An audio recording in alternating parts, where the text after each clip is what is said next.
I'd like to welcome everyone to the meeting tonight and call to order the Committee of the Whole for March 10 here in Metchosin.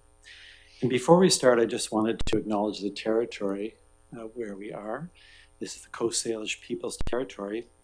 And in particular, I want to mention the Shaanu Nation. The mayor at our last meeting mentioned a really important agreement that was reached between the CRD, the water surfacing agreement between the CRD, Regional Water Board, or Commission, and the Shaanu Nation.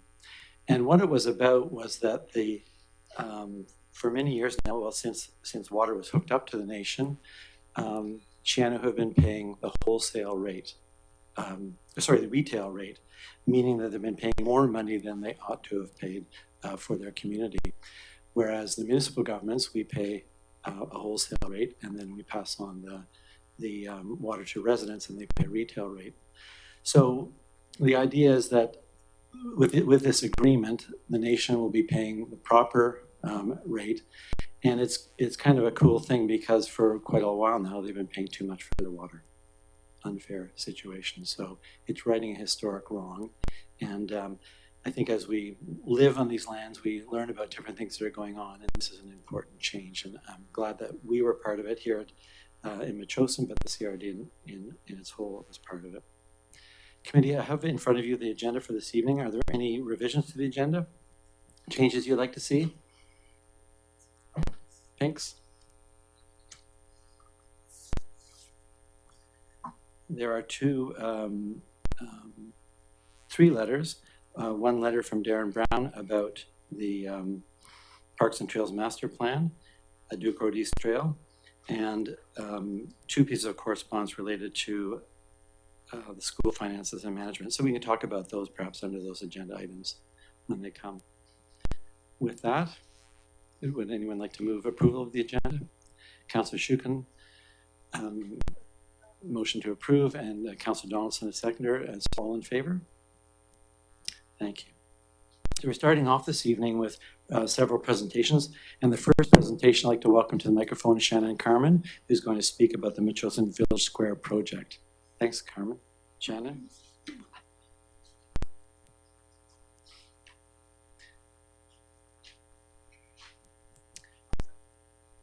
Remember to push the microphone button. Oh, thank you.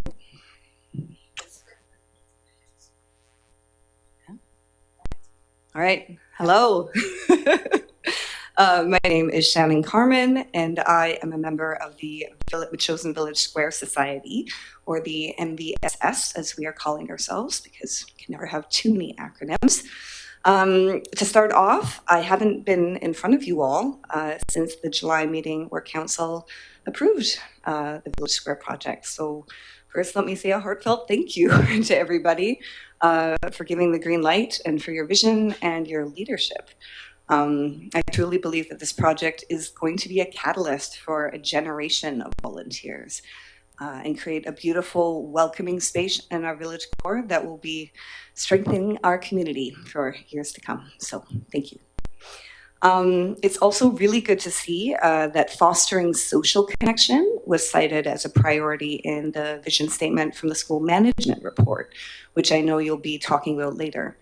Thank you to Councillor Donaldson and Councillor Shukin and district staff for getting that ball rolling.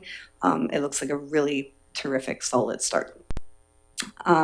So for the phase plan for the Village Square, the plans that were approved in July contained the new proposed entryway as the first phase of the project. Now that it's officially confirmed that a health collective is taking over the lease of the empty classroom where the entryway was going to go through, that aspect of the build has been postponed.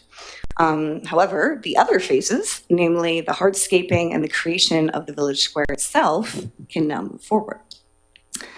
As the plan presented last June stated, the MVSS will work closely with the district to get this project shovel ready.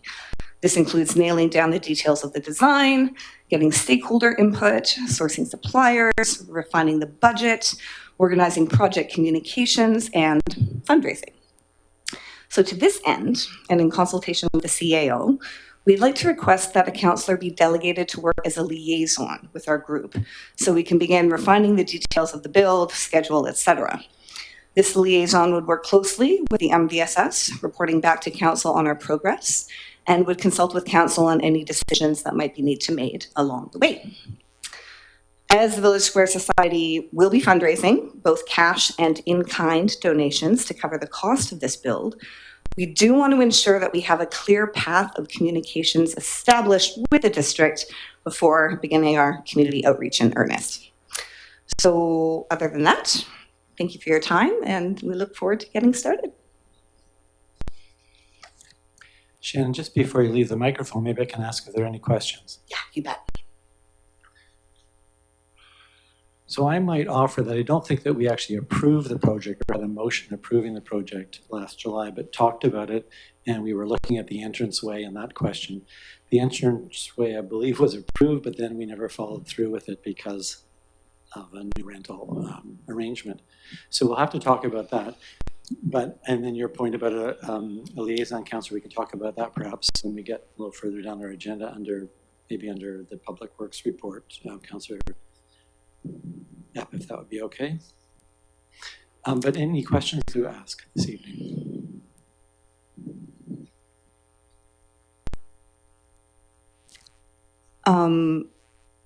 If I could just share, like when I was consulting with district staff to get the full kind of picture of what had happened over the past year, in the July 30th or 31st minutes, there was a motion that approved the entryway, all phases of the entryway project.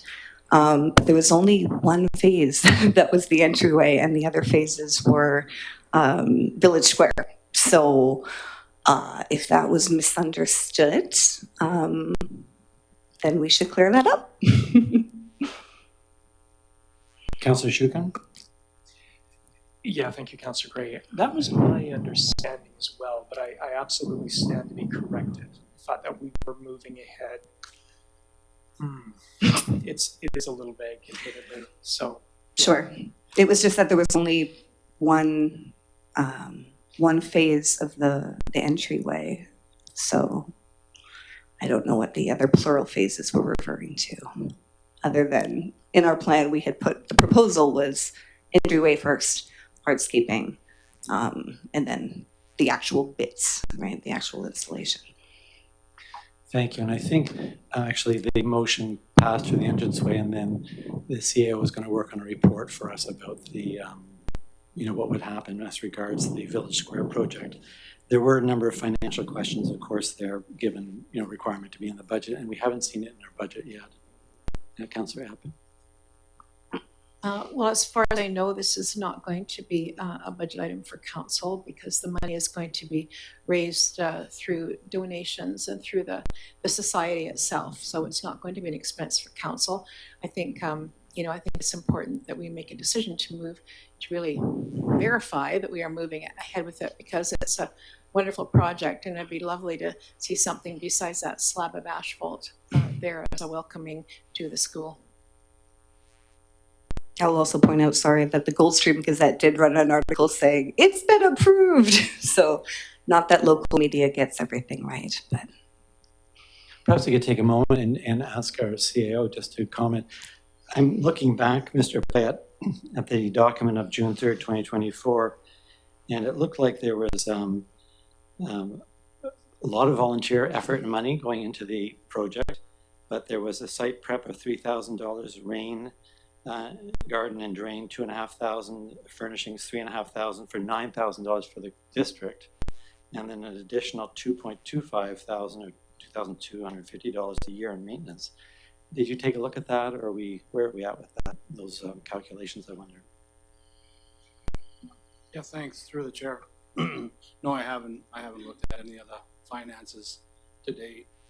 Focused on the main entrance situation, and then if we could get some clear direction from council, who the MVSS can liaise with, if the intention is to bring back the designs to council, that would probably be time consuming. So if we could get a liaison to approve designs, that would be fantastic. That's it. Thank you. Okay, well, if there's any further questions, maybe we'll turn back to this under Councillor Epp's report. Okay, thanks, everybody. Thanks very much.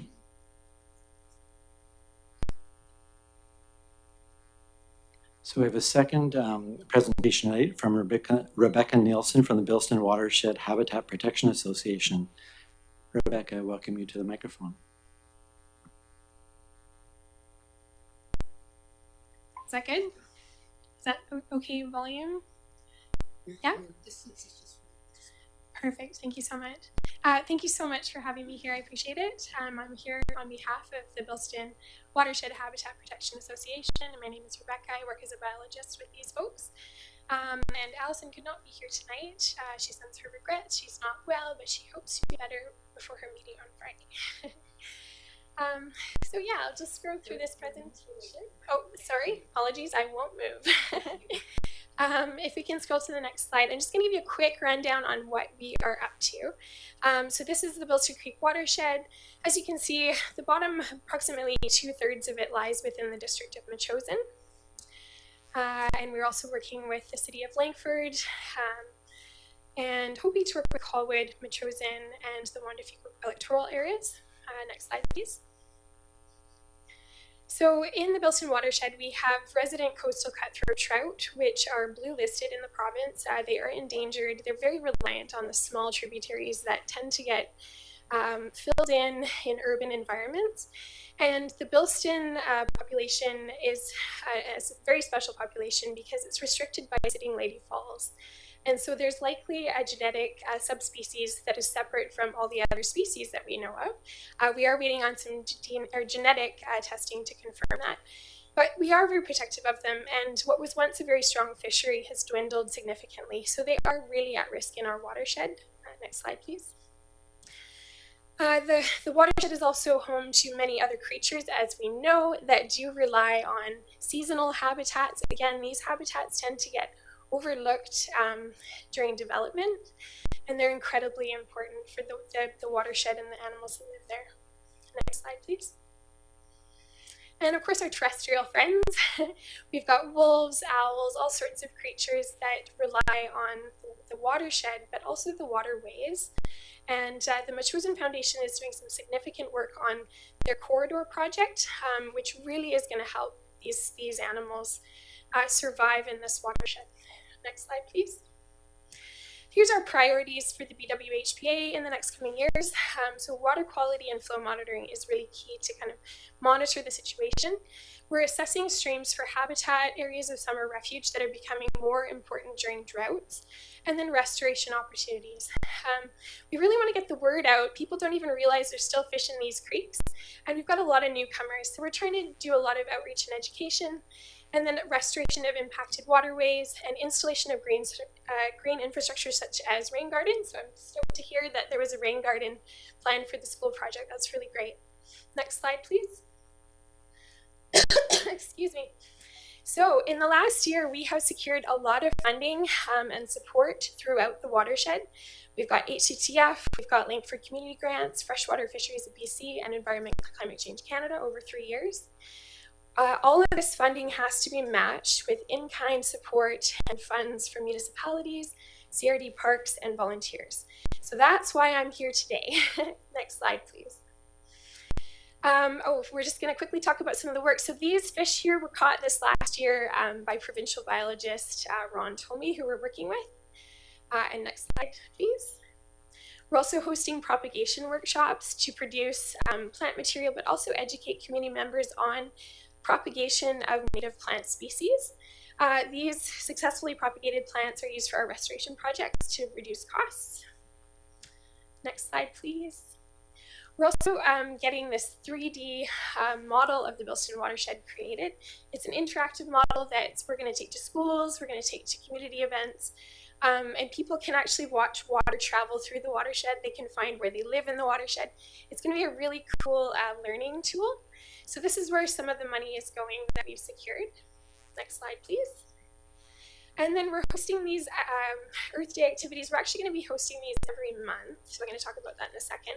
Last year, we hosted a big Earth Day event at Firehall Creek. We had a whole bunch of volunteers come and we removed a whole bunch of garbage from the creek. A lot of it seems to be blowing in from blue boxes.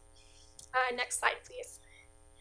So, monthly stream cleanups. This is where I'm hoping we can partner with Metchosin and get support. So our plan is to host 12 monthly stream cleanups throughout the Bilston watershed.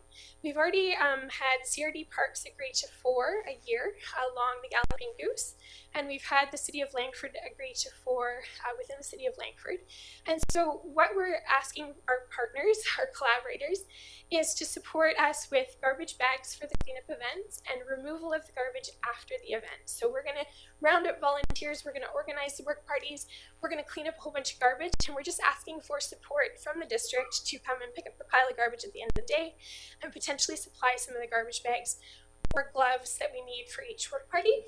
And so we are hoping to do 4 annual events within Metchosin, probably 1 every quarter. Excuse me, don't mind my throat. So next slide, please. This is what a lot of the creeks that we're finding that they look like. And so this is why these events are so important. Garbage is blowing in from recycling bins. People are dumping in the neighborhood, as you all probably know. And so we just want to get out of the creeks and out of the riparian areas where it ends up in the creeks. Next slide, please. Another activity that we're doing, and I have some examples here, are these road crossing signs. So I've got a couple examples you guys can see. We've been posting throughout the watershed in Langford. So where the creeks cross the roads, we're just letting people know there's fish in that creek. We're hoping to bring education to the creeks and to the fish there. And so this is something that we're hoping to partner with Metchosin as well. We have about $2,000 set aside for to cover the cost of some of the signage. We're hoping for help potentially with the telespar kits that the signs are attached to. And we have 15 potential stream crossings that we'd like to tackle. So these are the crossings.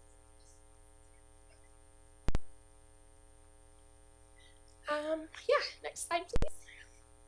And then we have our water quality monitoring program. And I see the wrong presentation was posted. This is my not edited one, but that's okay. So we've started a water quality program through the watershed. Currently, we're monitoring 22 sites. We have secured funding for that. We are currently sampling for benthic invertebrates at one site in Langford that we have covered. We would like to sample a site in Metchosin that we don't have covered yet. We're also hoping to analyze sediment and water at several key locations throughout the watershed, specifically for road runoff and urban contaminants, especially before a lot of this construction is happening. We want to get a baseline, and then we'd like to monitor this annually to kind of just see how changes are happening over time and how they might be impacting the watershed and or the creatures that are living within the water. Excuse me. So we did send a proposal to council, to the district a couple of months ago for the water quality monitoring program. So there are more details in that proposal. And next slide, please. Here's a little bit more detail of what we're trying to do and the costs that we have covered. So we have secured a lot of the money required. Basically, 89% of the funding for the whole watershed we have covered, and so we're trying to come up with more of that remaining 11%. In Metchosin, we've only got 70% covered because Metchosin is not part of the CRD stormwater program. They're covering some of the sites in Langford, but not within the Metchosin. So we're looking for about $2,100 to cover the sites within Metchosin. So next slide, please. In summary, we want to collaborate with the district on installation of stream signs at key road and trail crossings. We're hoping for municipal support for volunteer stream cleanup events, and we're looking for funds to support our water quality monitoring program. And next slide, please. And these are all our partners and funders, so thank you very much. Thanks so much, Rebecca. Yeah.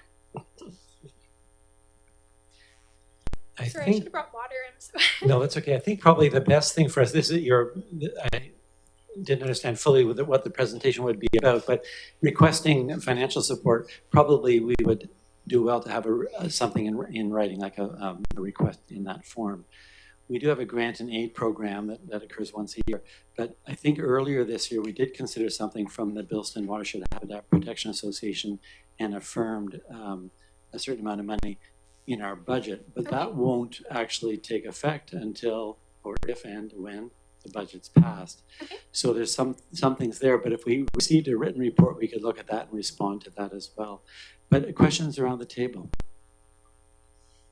I believe that written report was in regards to the water quality monitoring program, so that would be one of 3 of our asks. Correct, but it looked like you're seeking more dollars for the water quality here, so. I think that would be the same amount that we asked for in that document, I believe. We can catch up after the Yeah, meeting for and sure. just confirm the details so Thank that you, council's got and staff have got the numbers nailed down, and we can take a look and figure out how we might approach that. Councillor Donaldson. Thank you, Rebecca, for your presentation. I've been watching this play out for some time, but have lived on the creek my whole life, so I understand where the transitions that have taken place over well over 50 years.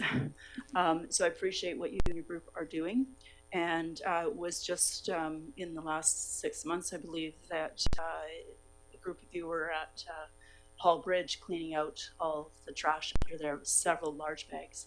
So thank you for that as well.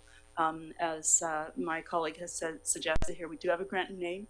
The deadline is the 15th of this month, so it's coming up pretty quick. And we have $5,000 in that. It's not a very big grant in aid parcel, but every little bit helps. And yeah, I would like to hear what my other colleagues have to say as well. But you know, like garbage bags and gloves and stuff, yeah, those are not too expensive to rally up. I'm sure that even some residents would put forth, and I know quite a few of our residents have helped out with your different projects of replanting, etc. So keep up the good work. Thank you. Thank you very much. Councillor Shukin. Thank you, Councillor Gray. A few questions to you, Ms. Nielsen. Question 1, what is the biggest fish that you have found in the Bilston system? Yeah, we found one last summer that was about this size, and so you saw the picture of the biggest one we found there. I've been told they were bigger than that in the 90s and before that. So that's, yeah, he was about, I have to look at the centimeters, but I think it was just barely fit in our viewer. Yeah. So we've talked at fairly great length in this chamber about the stormwater pond that is to be developed for the Centre Mountain housing development. And so as we understand it now, that pond has moved from being located on Machosen's property to it'll be apparently situated on Langford's property. And just for people's information, all of the stakes that were there identifying where the pond was have now been removed. So I hope that's a good sign. The testing you're doing, and I trust it's going to go for a number of years, will that be useful in potentially understanding the impact of stormwater bonding? Yeah, so that was the point of doing the benthic analysis. So without getting into too much details, that's going to take too much time. We can do water quality. I can go out and sample, I can test it. But if we missed a spill, we're not going to catch the impacts of that spill. If we test sediment, we might catch things that have settled out from previous spills, and that might give us a better picture of what has been done historically. The benthic analysis is actually a study of the organisms living in a riffle, and it's all the bugs and creatures that live in that riffle. And they are so sensitive to impacts from pollution that we can actually understand what's being thrown at them based on their population. And so that it's a strong analysis of the health of the watershed. And so getting a baseline for that now, before too much has been done to alter things, gives us a really good picture of where we're at right now, gives us a picture over time of where we might be headed. And so we were able to do one at, I want to say, it's just below Centre Mountain. just off of Happy Valley. We did one last year with CRD Parks right at the Langford-Machosen border. So we've got support there. We'd like to do one further downstream as well to capture everything coming off of Center Mountain. And so that's the ask for the benthic analysis. So yes, to answer your question, we're trying to get the whole picture with several different types of testing. Great, thank you. So a question to the table, but through you, Councillor Craig. The offer or the ask of support for, Councillor Donaldson was saying, for the gloves, the garbage bags, I think it'd be great to support that. I'm just wondering if Mr. Payette would see any obstacles to doing that. He's not shaking his head. Okay. And I wonder if we could put a motion forward to deal with that right now, or do you want to? We could do that, or we just had a presentation now. I've offered that we can get a sort of a layout of all of what the asks are, and then deal with it that way. It sounds like it's a plan in the future, so there's time to get our act together and just deal with all of them at once. How would that be? Sounds good. Thanks. Sure. So I'll put together, and in the next year or so, I will get that to you folks. I think I've sent separate ones, and so I'll just amalgamate those into one ask. Thank you. Mayor Little? Yeah, thank you through the chair. Welcome back to Machosen. Thank you very Rebecca, much. nice to have you back, and congratulations to the Bilston Creek Watershed Protection. You've certainly galvanized a lot of volunteers. I was just wondering how many volunteers? That's the first question. That give everybody a sense of how committed the organization is, and you seem to have recruited people from all age groups as well. So give us a snapshot of your volunteers. I'm going to pull this out of the air, and I'm sorry if it's not correct. I think our volunteer list, we've got around 50 some odd. And the last event I was at, I think we had almost 15 folks attend. So in the last few, we've had 10 to 15 people come. So that's, a pretty good community group showing up for our work party so far. I am hoping to increase that number. And I am hoping to increase our education program as well to get more young folks out. We've got a few irons in the fire, if you will, in that regard. So stay tuned. And my second question through the chair is, have you given this presentation to the City of Langford? Not specifically to them, but I have we have sent them presentations, and we did apply for their grant in aid, and we did just receive $2,500 from them for our water quality monitoring program. Last year, they gave us $1,000. So yes, we have gotten support from them, and we're excited to work with them. Yeah, I think as an educational piece, I think this would be well received at the city if you were to do a presentation there. Okay, And thank you. then lastly, I just wanted to note that we used to have the water quality monitoring as a budget item, line item, and I don't know when that stopped, but we used to, Kim could verify that years gone by, and I would certainly support, rather than the grant and aid, which would be half of our grant and aid, I would certainly support the 2150 ask for the water quality, given the galvanization of this group and the many volunteers and the importance of Bilston Creek and its watershed to Machosen. Thank you. Perhaps we can talk about this later in Councillor Shukin during your councillor's update. Thank you, Councillor Gray. Just want to echo what Mayor Little was saying, and congratulations for getting the Bilston Watershed Habitat Association back in its feet. So to Ms. Leduc, yourself, Ms. Hill, I love the logo and great website, and it's really great to see projects and volunteers turned out. So great. Thank you. I cannot take credit for any of that. It was really a group effort, so thank you so much. Thank you for your time.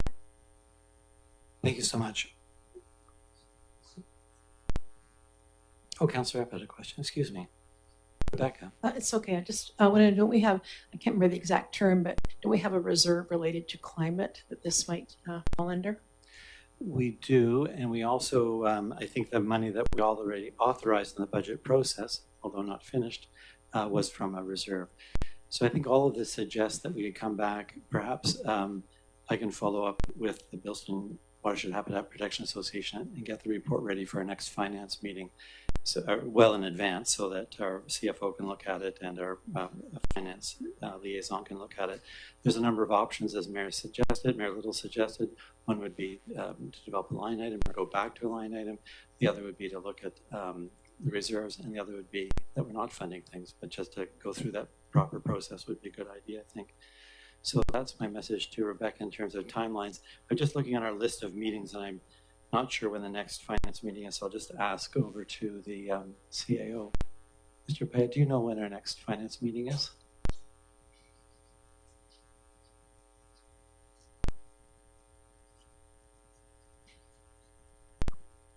'26th or 27th. Okay, well, that gives us a rough idea. Thanks so much. Well, thanks again for the presentation and lots of interest there, and congratulations on all the work that the Watershed Protection Association is doing. So we'll turn now to next item on our agenda, which is public participation. And I welcome anyone who'd like to speak to come up and say hello. There's 4 minutes at the microphone if you'd provide us with your name and the street you live on. Thank you. Good evening. Do I need to press this to speak, or am I on? I'm on. Okay, great. Good evening. Carol Voigt, Gemini Drive. I'm speaking today on behalf of the Metchosin Pickleball Club to provide an update on our progress as a renter of the gym and to respond to a few items in the report on school finances. MPC has now had access to the gym for 11 months of the 13 calendar months that have elapsed since February of 2024. We currently have over 220 club members, organized 14 plus pickleball bookings per week. So that's more than 28 hours of programs every week. We've taught beginner lessons to over 50 new players, and as the main renter of the gym, have provided the district with significant revenue, currently about $3,000 per month. Assuming a sustained level of community interest in pickleball, I would project that in the next few years, MPC, entirely on its own, will meet and or exceed the rental budget projections contained within the report. Notable in the report on school finance is that West Shore Parks and Rec have been cited as offering new and popular programs at the old school to the amount of about 3 hours per week. Well, MPC is not credited, even though it's the predominant renter of the gym, providing approximately 10 times the number of program hours per week, some of which includes free lessons for participants. It's also notable that West Shore currently pay no rent since they have been granted a free trial period, while MPC has never been offered a free trial, and we pay rent according to the district's fee bylaw adopted in early 2024. We're a community-based not-for-profit organized entirely by volunteers. We offer a low-stress, welcoming environment for members to recreate, socialize, get some exercise, and have some fun. Through shared pickleball play, several long-term Metchosin residents have been introduced to other long-term residents that they've never before met, while newer residents of Metchosin are making new friends. One MPC member who works in public service in our community has been surprised by the number of Metchosin residents she has met for the very first time through pickleball. Neighbors living on the same street are connecting with each other through pickleball. Many members of MPC socialize at Metchosin Cafe, Mile Zero Brewing, and or the Broken Paddle after pickleball, thereby providing spin-off benefits to our community businesses. In short, MPC is helping to build community. We've come a long way since our first pickleball session at the gym on February 5th, 2024. However, there's still progress to be made in relation to a few key issues first identified in my November 2023 letter to the district. We have yet to implement an efficiently operated, reliable booking and billing system for the gym and adjacent classrooms. It's thus disappointing to me that in the March 2025 report on finance, it's still suggesting a provisional management system involving MACA, volunteers, or third-party undertaking these tasks rather than assigning district staff. From my perspective as a taxpayer, as an MPC director, and as a very experienced rentals manager, I believe it's time for our school, which is a taxpayer-funded facility worth over $3 million, that be managed professionally, responsibly, and impartially by assigned district staff. Consulting with Metchosin Community Association may be helpful since they have successfully operated a booking system for the community house for decades. Moving promptly in this direction should address long-standing concerns of inequity in the old school facility access, billing, and operations. For example, at present, some groups pay to use the gym, while others do not. Some renters comply with the district policy of participants having signed waivers, while others do not. Moreover, it will help to ensure that core-paying clients continue to deliver meaningful levels of revenue to the district, and it will help attract and retain other clients. In closing, I hear you. In closing, I have previously recommended when evaluating different booking and management system options, please consult your main clients and consider their feedback. Thank you. Thanks very much, Carol. And thanks for all the work you do with the Pickleball Association.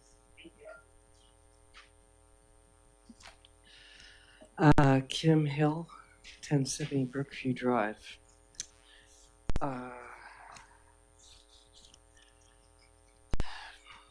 Good evening to y'all, and thank you for the opportunity to speak before you. First of all, my apologies for the last time I was here. I let my emotions run a little wild. I hope you understand that it's hard to rein in one's thoughts when one's neighborhood is under siege. There's no need to list the litany and growing barrage we've been undergoing and suffering for well over a year. Your CAO, Bob, knows all the details. He's got a big fat file on the matter, including a letter that was signed by 7 of the property owners that have been affected, that was submitted 2 weeks ago. However, the situation remains completely unresolved. Now, it's a well-known fact that lack and slack by law enforcement in Metchosin is nothing new. While this laissez-faire attitude worked for a long time, around 15 years ago, the infractions started to ramp up and the traditional approach was, it ceased to work, obviously. In reaction to this, several of you promised to deliver better and more efficient bylaw enforcement when you ran for office. The question is, are you going to keep that promise or not? Okay, further to that, there's this. It occurs to me that that Bob may be being hobbled by new initiatives, distractions, schemes that the taxpayer didn't expect to be faced with. Case in point is the transportation issue that you guys have got several, actually I think probably 9 or 10 letters on. It's my sincere hope that you heed and employ what you are hearing from Metchosin's elders. Collectively, they have hundreds of years of local experience and gathered wisdom. They are the stalwarts, the dedicated guardians of this place. They're carrying on in the footsteps of those who've gone before us. Those people, those are the people that ensured and preserved the place that we cherish today. Please, I urge you to pay attention to this. We've got priorities here. We've got problems already that we have to handle, and we there's a, as I think you can all understand, things like preserving what we've already got and enhancing, they're more important than bringing on new issues to the table. Thank you very much for your time. Appreciate it. Thank you, Kim. I'll just mention that bylaw enforcement matters are an issue for staff. You know, the council stay out of that. The staff then stick to the bylaws, but we can seek a report in camera just to so become aware of what's going on But at the moment, most of us wouldn't have a good feel for that. But I take your point and we can check into it. Thanks so much. Yeah, okay. Well, I think point is, from what I understand, the policy of the people on at the table here, the bylaws can be, it's not necessary for you to necessarily make sure that they're enforced. It's the attitude of the district that makes things happen or not happen. So that's my point. Okay. Thank you. Alrighty. Anyone else tonight for public participation?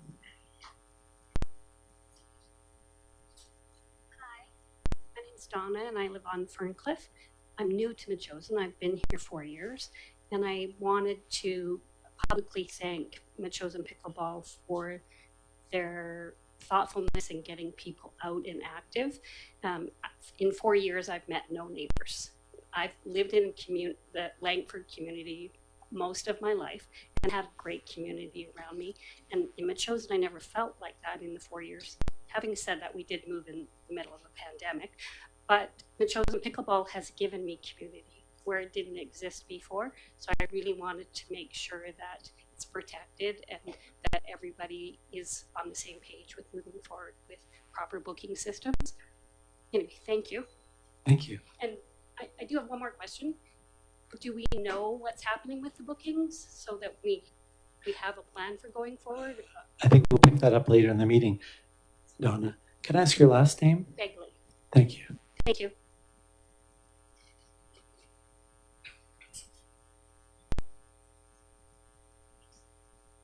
Anyone else?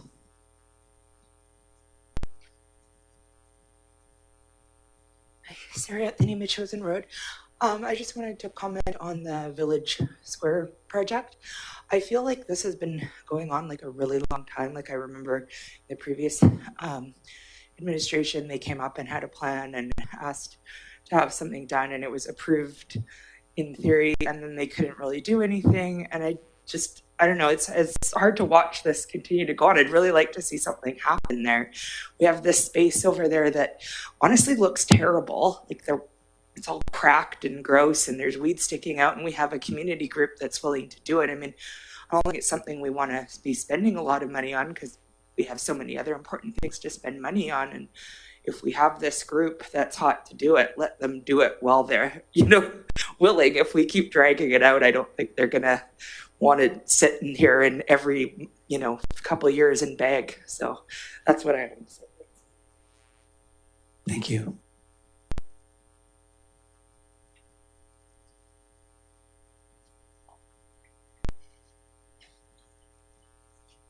Good evening, Avril Yoakum, Windfall Road.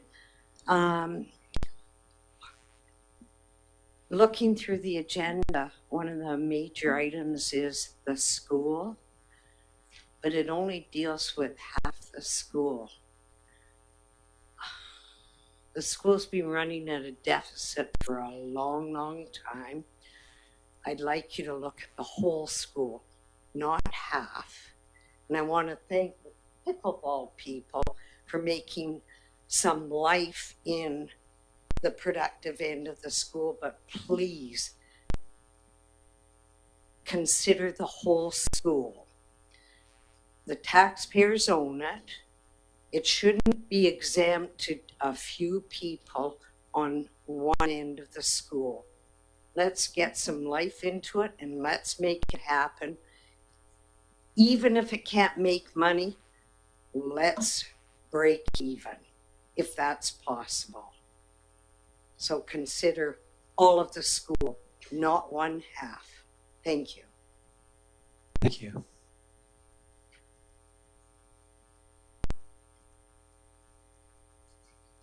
Anyone else? We'll say thanks to everybody who has participated tonight from the public with appreciation. So committee, if we move to our next item on the agenda, it is the adoption of the minutes of the Committee of the Whole of February 10, 2025. Move adoption. Thank you, Councillor Shukin. Seconded by Councillor Donaldson. Any discussion? All in favor? That's unanimous. Approved. Thank you. And now we'll just go through the minutes that we've received. The first one is Parks and Trails Advisory Select Committee meeting, February 18, 2025. Can I have a motion to receive? Thank you, Councillor Shukin. And seconded by Mayor Little. Any comments or questions? Councillor Gray, I'll Shukin? have something to say about that meeting in my my update. Oh, very good. Thank you.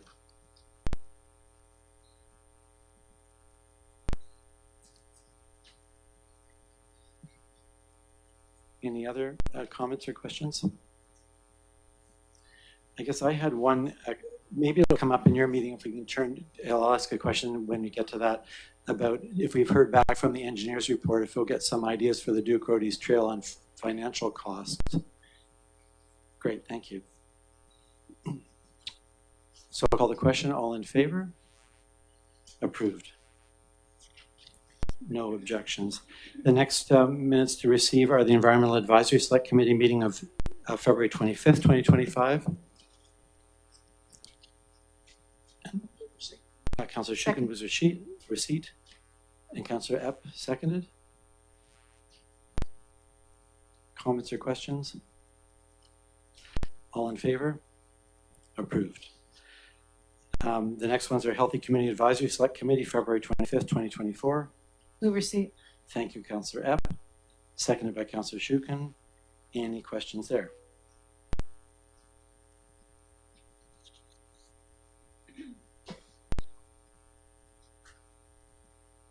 Call the question. All in favor? Thank you. That's approved with no objections. And then I think this might be the final one, at Agricultural Advisory Select Committee meeting of February 26, 2025. Move receipt. Thank you, Councillor Donaldson, seconded by Councillor Epp. I had a question here myself. Did anybody else have something they wanted to ask? It was just about the clarification on items, the other business, and it would be items C and D. And what I'm struck by is the notion of the new group has come into existence called Metchosin Grown Society, and then the Agricultural Advisory Select Committee.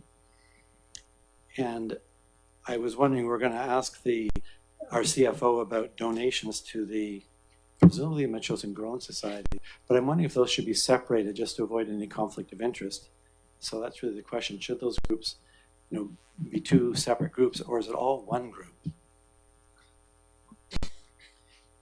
So your question about the Metchosin Grown, what is it that the district is donating funds for? I'm just reading in the notes that it says that there's a donation from the Metchosin Foundation to, presumably that's to the Metchosin Grown Society? No, that is actually it's in regards to the agricultural plan implementation. Metchosin Grown Society is a separate society that would come under my agriculture portfolio. They're not asking for any funds from the district at this time. No, it was a reference to the Metchosin Foundation providing funds to somebody already. Yes, so they've offered $5,000 to the farmers. So if it's to the farmers, it's not to the district.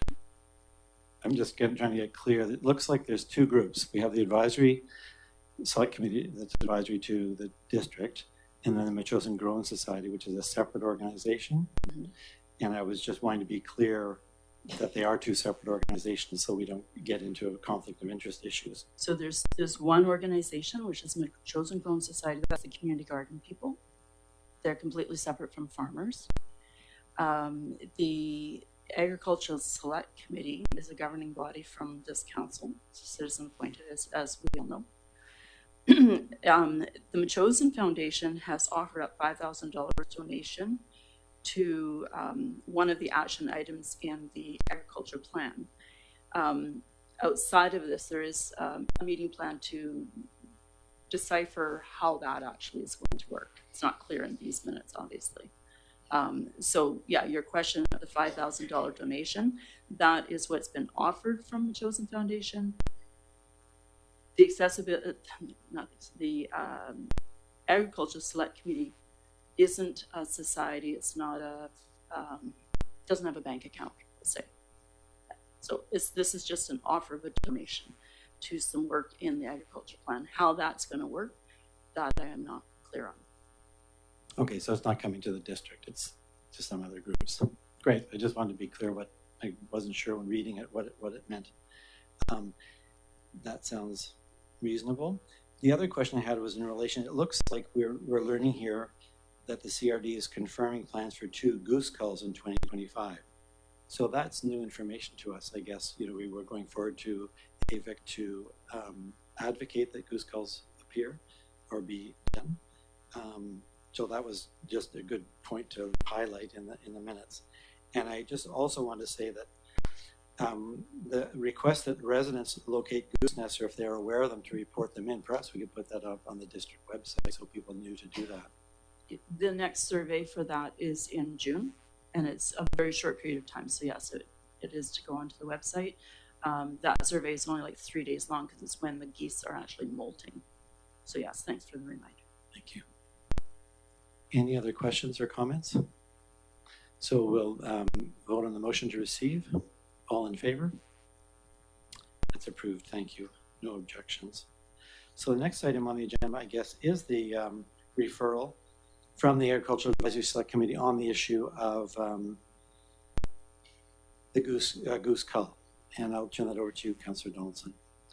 Thank you. So this is something that came up and the January meeting that I missed. That would be the 20th, I think, 19th or 20th. And so this was an action item, and so it went to the Agricultural Advisory Select Committee February 26th. And so the motion is that the Committee of the Whole recommend to Council that Mayor Little draft a letter urging the provincial government to support a goose call as related to the AVIC resolution and the backgrounder documents.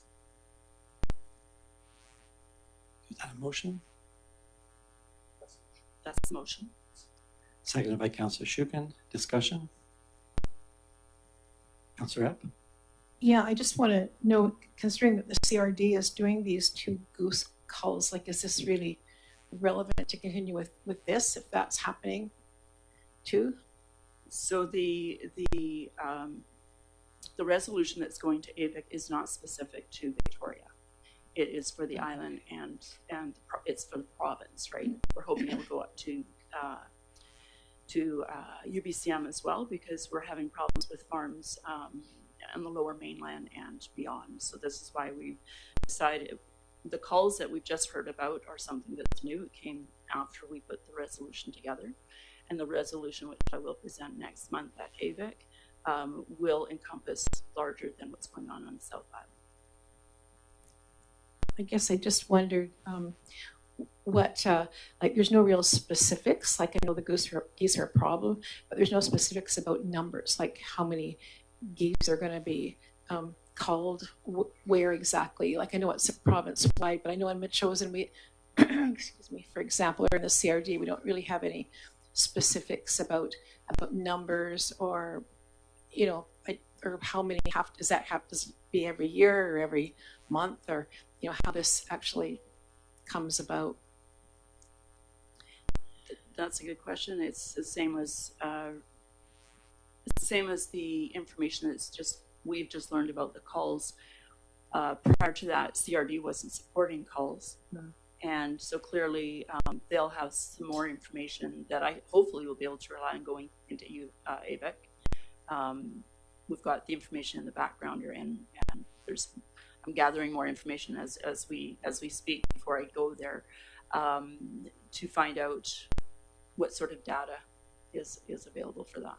Right. Thank you. Maybe I could ask Mayor Little, do you happen to know at the CRD level what's going on? I mean, obviously things have changed since we first met about this. CRD, I presume, is holding the permits? Yeah, I do know that the CRD is planning to do some goose calls. I don't know how many, and I don't know where. It is likely that because there's been such an uproar on the peninsula in the problems with the geese destroying crops, they've been more vocal than the Metchosin group. I suspect it's going to be on the peninsula, but I don't know. But regarding what we're dealing with here, the request to send a letter, I'd be in favor of that because we don't know if Metchosin will be missed in that. And I think it's important that we engage the province and outline our difficulties here in the district. And this will support not only our agricultural plan, but support our farmers who have lost thousands of dollars of crops due to the invasive geese. Thank you. And I would hope if up on the peninsula, we do have the Peninsula Agriculture Commission group that we, I think, pay some money to. So they're representing us as well when they're advocating there, and they sit on the partnership with the CRD on the issue of ghost management. So I would hope some action would happen here. Did you want to say something else, I Councillor just want to Lawson? say, actually, I attended one of the PAC meetings, and I was actually enlightened, sadly, just how much devastation the peninsula farmers are actually experiencing. We're not talking tens of thousands of dollars. It's surmountable. They're losing a lot of crops. One particular farm has lost thousands of dollars just in chicken pullets to avian influenza. So there's lots of different things that are devastating the crops. There aren't insurances that they can get covered for this sort of thing either. They're trying to make a living at it. They have done so for generations, but it's getting more and more difficult. These birds are multiplying faster and faster. They're not leaving. They're staying here. They're not the Canada goose of the past. There's lots of imports, different strains of them. So, and it's not just here. So I feel it's important that we support agriculture on the island, in this province. We don't have to look too far to know that we're in a crisis with a lot of things, and food is very critical. Well, perhaps the letter can just reflect the background that we know, which is we started off without something happening.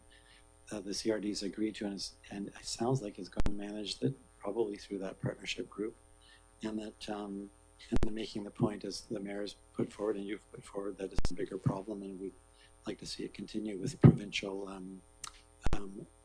how shall I say, elbow grease. Anybody want to say anything else before we vote? So the motion is for the mayor to draft a letter urging the provincial government to support the goose call in relation to the resolutions we put forward already. So I'll call the question. All in favor?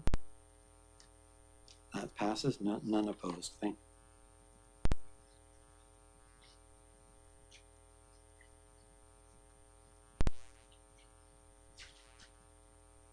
Next item on the agenda is the Finance Councillor's update. Councillor Donaldson. Thank you. So I was prompted to collaborate reports that I've given in the past on the Metchosin Grown Society, and so I thought I would do that in my councillor's update.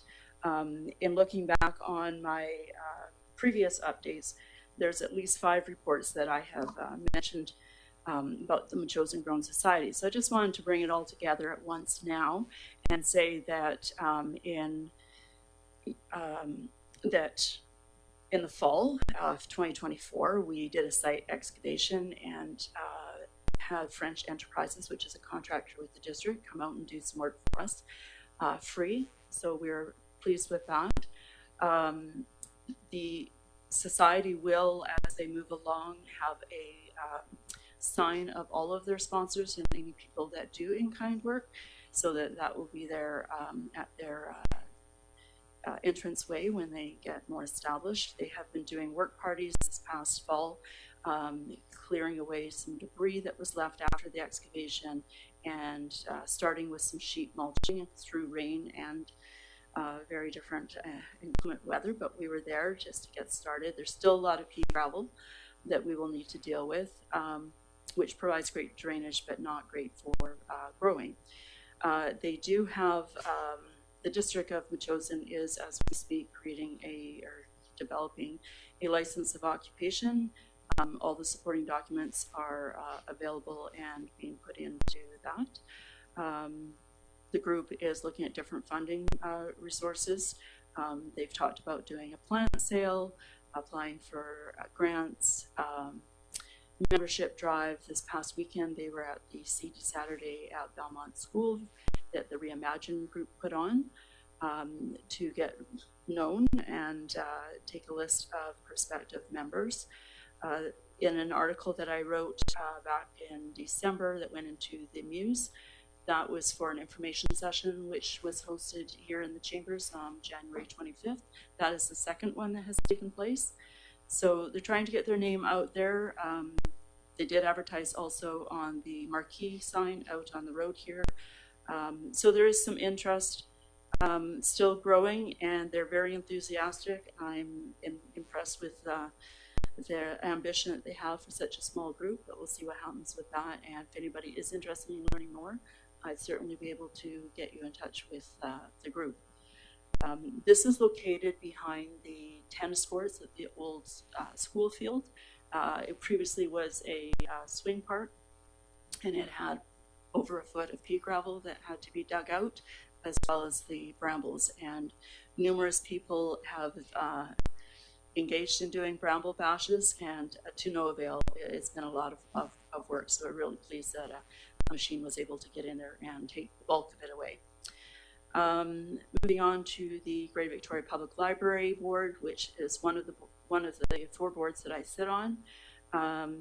Currently, the staff are visiting different municipalities during their budget talks to explain the services that they have and the expenses that are incurred by those services. The Nellie McClung Library was closed on Mackenzie Avenue. It is going to be rebuilt into affordable housing with a library at the bottom floor, entry level there. Right now, they haven't just yet, but they soon will be opening up a smaller satellite location. It can only take 40 people at a time due to fire regulations. So people will just be going in and out, and that does include employees, so not too much lingering. And then the Great Victoria Public Library is also working with Saanich to open as soon as they can. So we'll see, they'll have a soft opening, probably not anything major because of the capacity to have people in and out. Soon, as of the 12th, a couple of days from now, we're hoping to see that the interlibrary loan service gets resumes.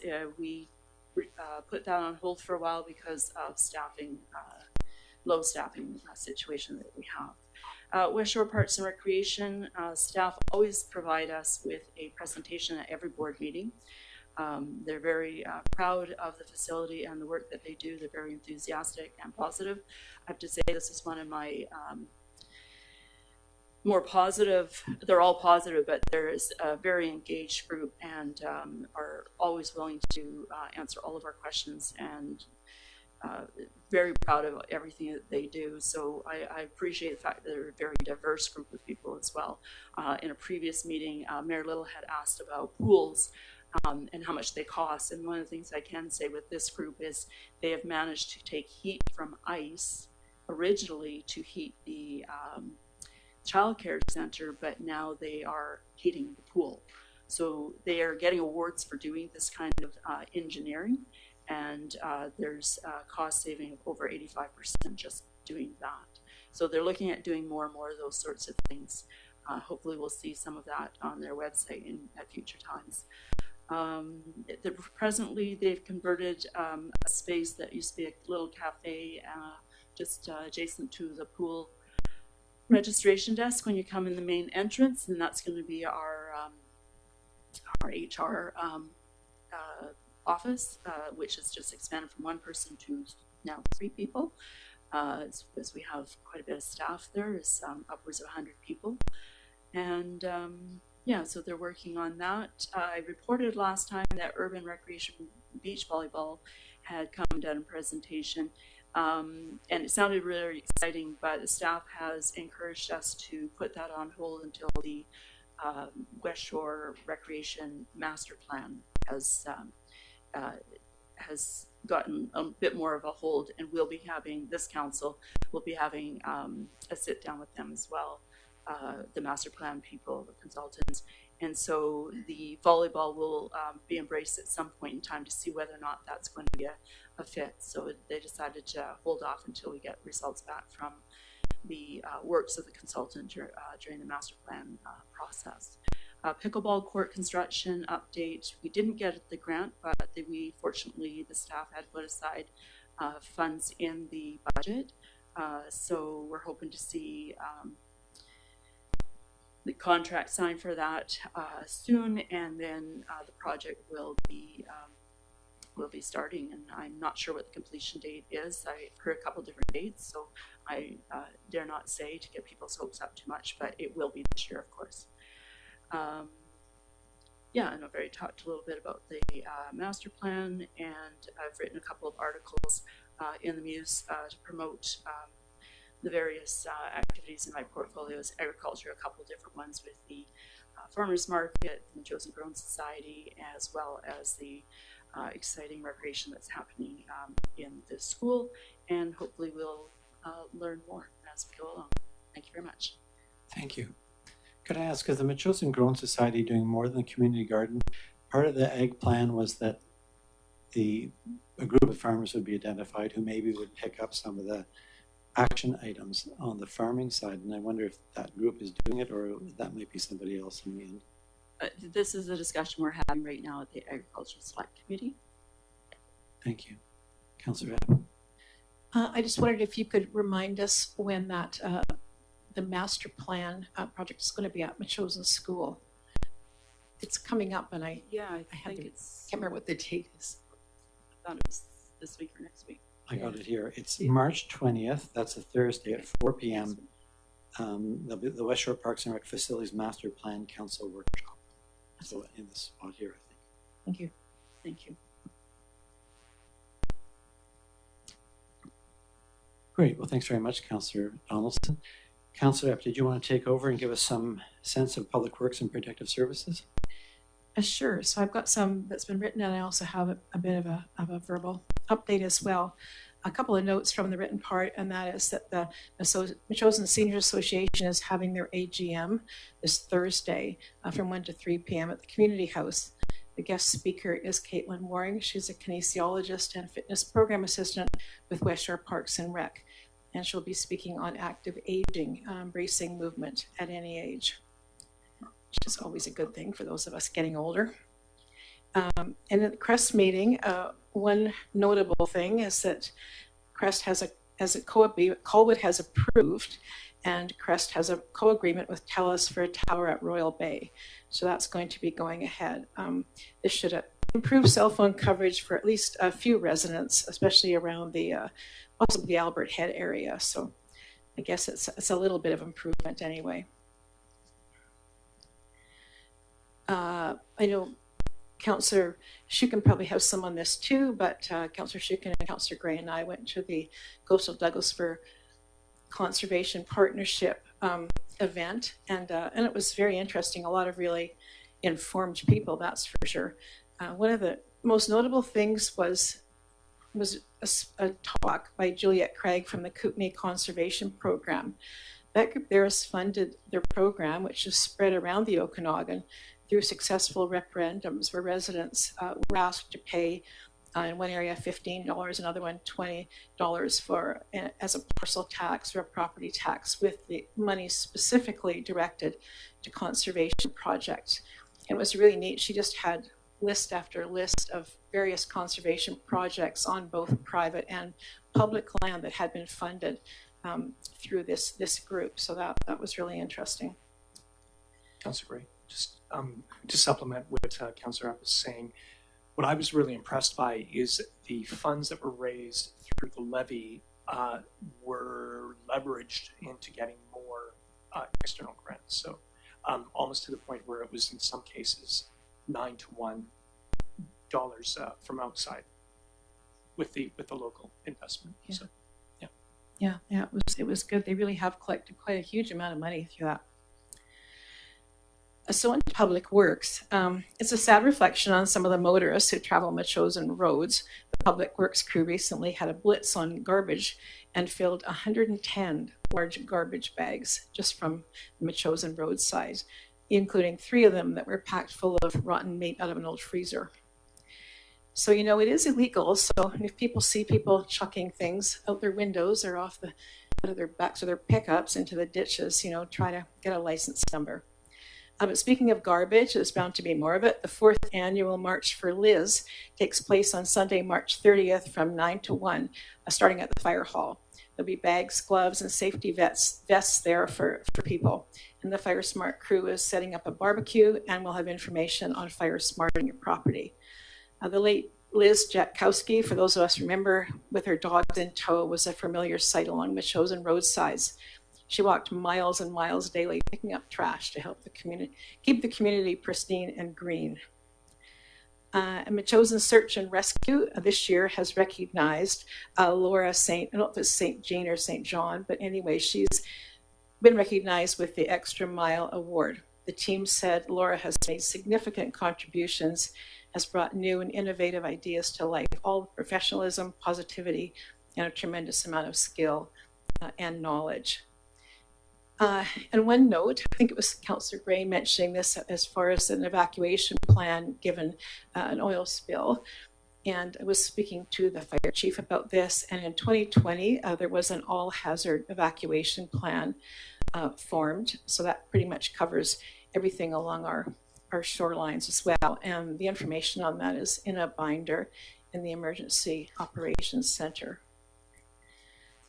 And following up on Ms. Carmen's talk about the Village Square Society and the plan for the courtyard, I think we really need to give them our support in this. But with that in mind, I would like to make a resolution. I mean, there was a motion before, but maybe there wasn't. So anyway, I would really like to make a formal resolution that we give the go-ahead to the Village Square Society to get started on the plan for the courtyard.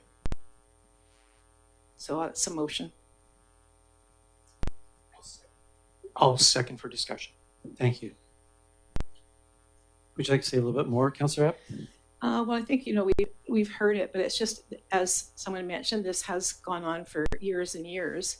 And I feel that it's kind of important to get going and to give them some support now, or this may just be go on for another few years. I mean, maybe we could just leave it for the next council to deal with. I don't know, but it would be really nice to get something done there because it's in need.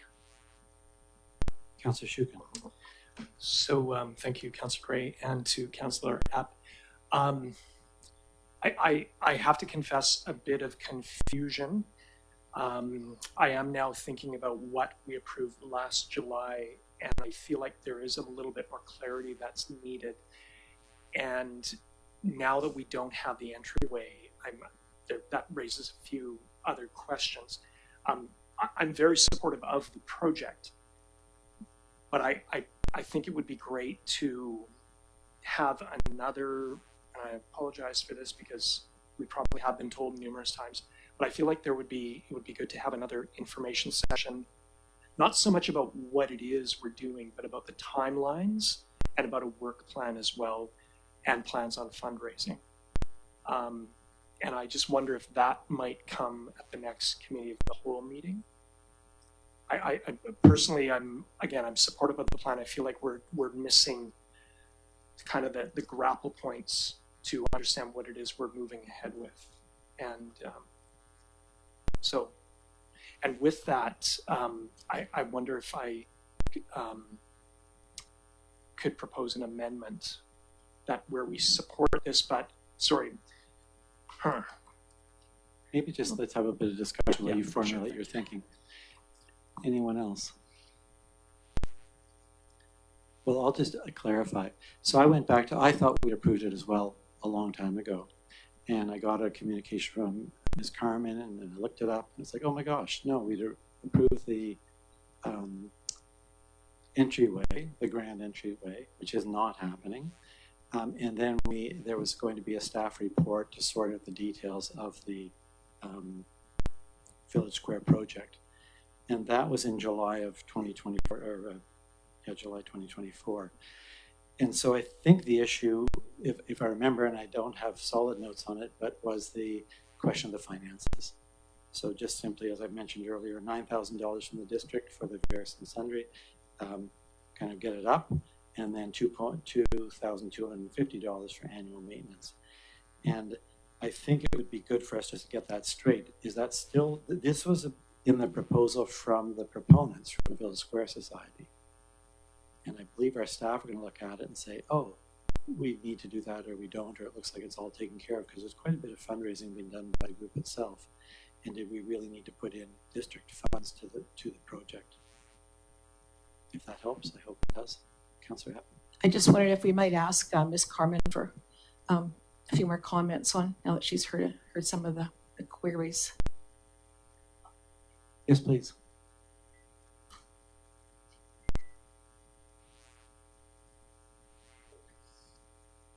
Chris? You just press the button there, it'll make the red light. It was already on. Buttons are so fun to press. If there's more clarity that is, desired, I think it would still be really useful to appoint a council liaison. So, because when we're doing this on our own, as like a society or the group that's formed, we can speak with the CAO and get a bit of information, but the best conduit for information would be to have a liaison person that we're working with.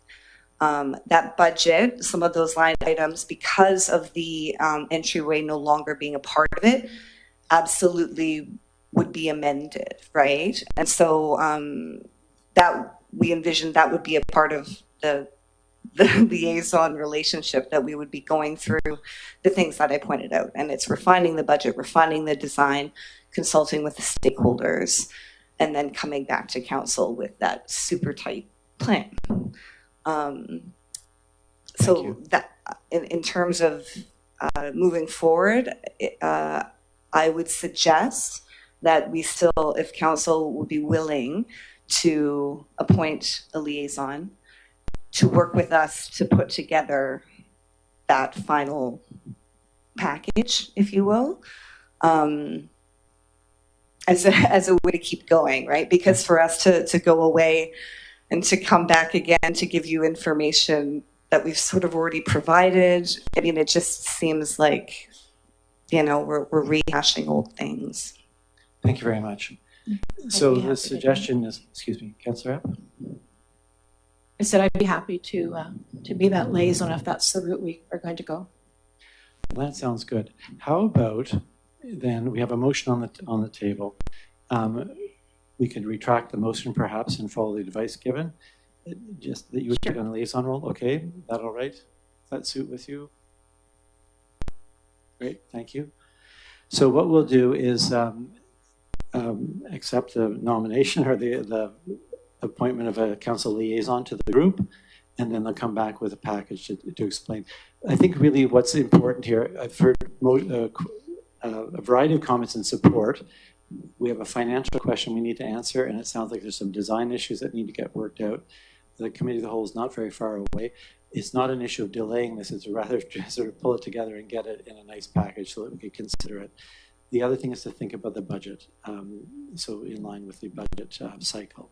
So sooner is better than later. You bet. And I think Councillor Epp could walk you through that without too much trouble, along with Mr. Payette and others on staff. Does that meet the satisfaction of the committee?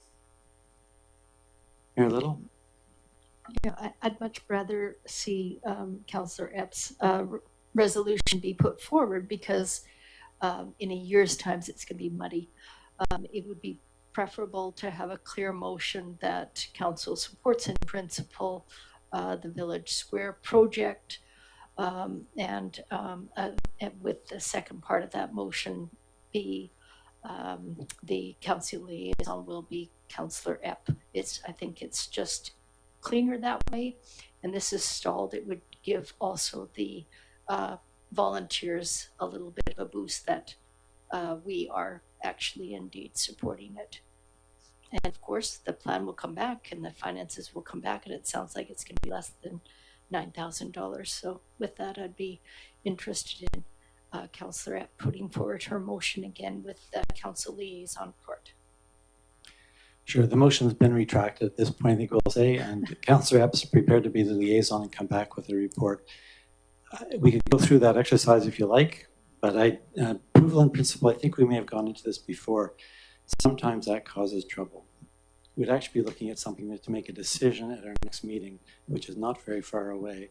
I think with Councillor Epp's interest in taking on the role, with the interest of the Village Square Society, I don't see the need to go back and approve anything in principle at this point.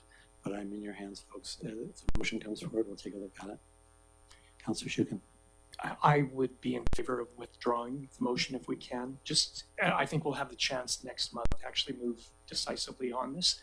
And I think that's a wise approach that Ms. Carmen is talking about appointing the liaison and kind of moving in step that way and coming back with a package so we can gain clarity. That's my sense right now. So. Thank you. Any other discussion on the item? So the decision would be that Councillor Epp be a liaison with the group, the Village Square Chosen Society, Village Square Society, and work with the staff and come back with a note explaining the proposal light and then the finances side of it. And any other questions that arise? Point of order. The decision has been made. There's been no resolution put forward for Councillor Epp to be the councillor, so we should vote on that at least. Sorry, I asked if there were any objections, and there were none, so I took that as a decision. But if you'd like to move the motion, I'm happy to handle it in that way. I can make it, just so you're not appointing yourself. Okay, so I would move that Councillor Epp be named the liaison to the Village Square Society.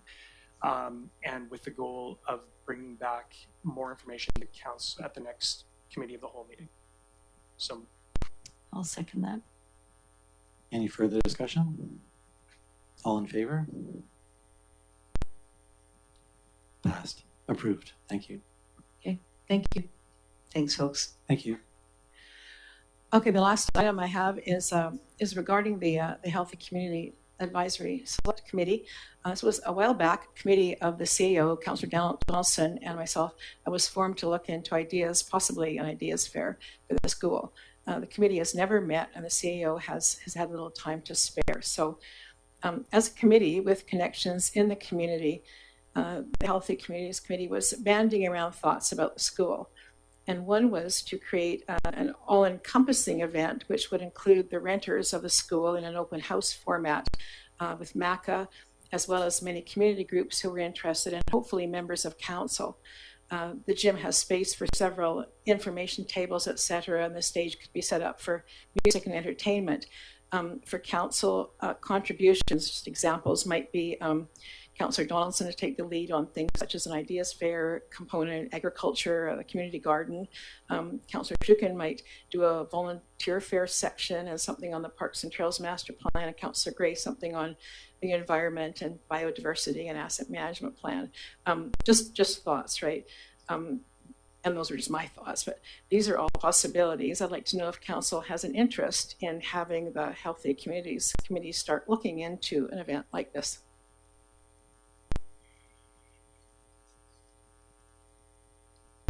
Thoughts? Any thoughts? Thoughts? I think it would be interesting to do from the perspective, and I think I can probably speak for PTASC on this. We're moving ahead with like a Parks and Trails specific event, so it wouldn't be a big driver, I think, to do that. So. And I'm just looking ahead at the work that's going to be needed to get the master plan done, for example. I'm have to confess to being lukewarm to it. So. Very little? I think it's a great idea. I think healthy communities could sink their teeth into this, and it would be a great outreach for our citizens, bring everybody into the community, generate some ideas, and perhaps some volunteers. So I think it would be great if the healthy communities take this on, and I'd be willing to participate.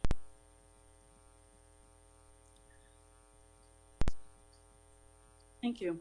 Yeah, as I had mentioned at the previous meeting, this was something that we did discuss at the strategic planning meeting, all of us that were there, including 3 staff.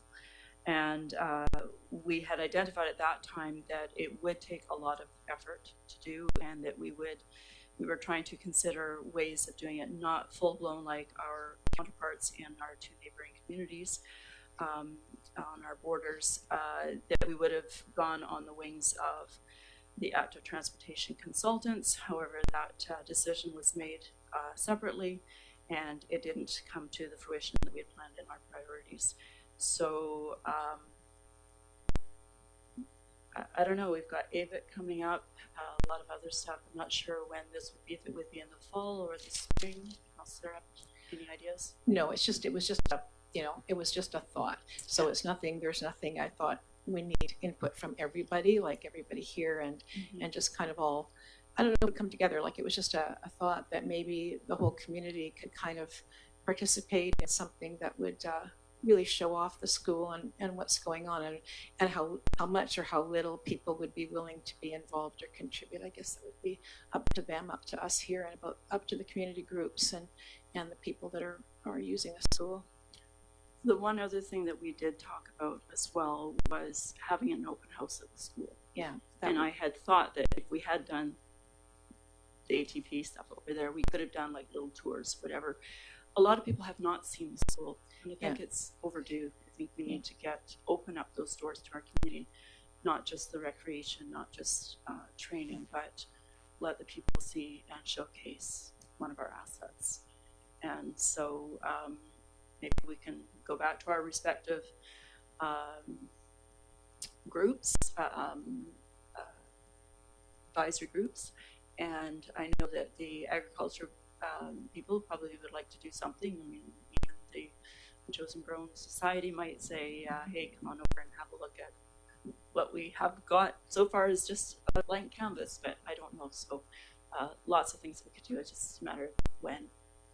Yeah, I think that'd be great. And I guess it would just be, it would be a big project. It'd probably take some time to get together, but there's been nothing happening for so far. We've talked about it, but haven't really gotten off the ground. So I thought that'd be great. And I think the open house thing would really be, it's really important for the community to be able to go around there and see what's there and what the possibilities are and so on. Something like, at Metchosin Day, all of the community groups that put up tents and have information booth, like something on a similar sort of scale for anyone that would be wanting to participate. There's lots of room in the gym and in the other classrooms that are empty. We could have things in there and people could wander around. I don't know, it's just totally in a completely formation stage, but if everyone could kind of contribute ideas and then we can take them to the committee and have a look and see what we might be able to come up with.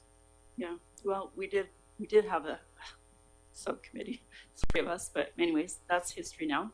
And I did already start some work on that, so that'd be great. Whatever anybody wants here. So I'll just offer that I think an open house at school would be quite a lovely event.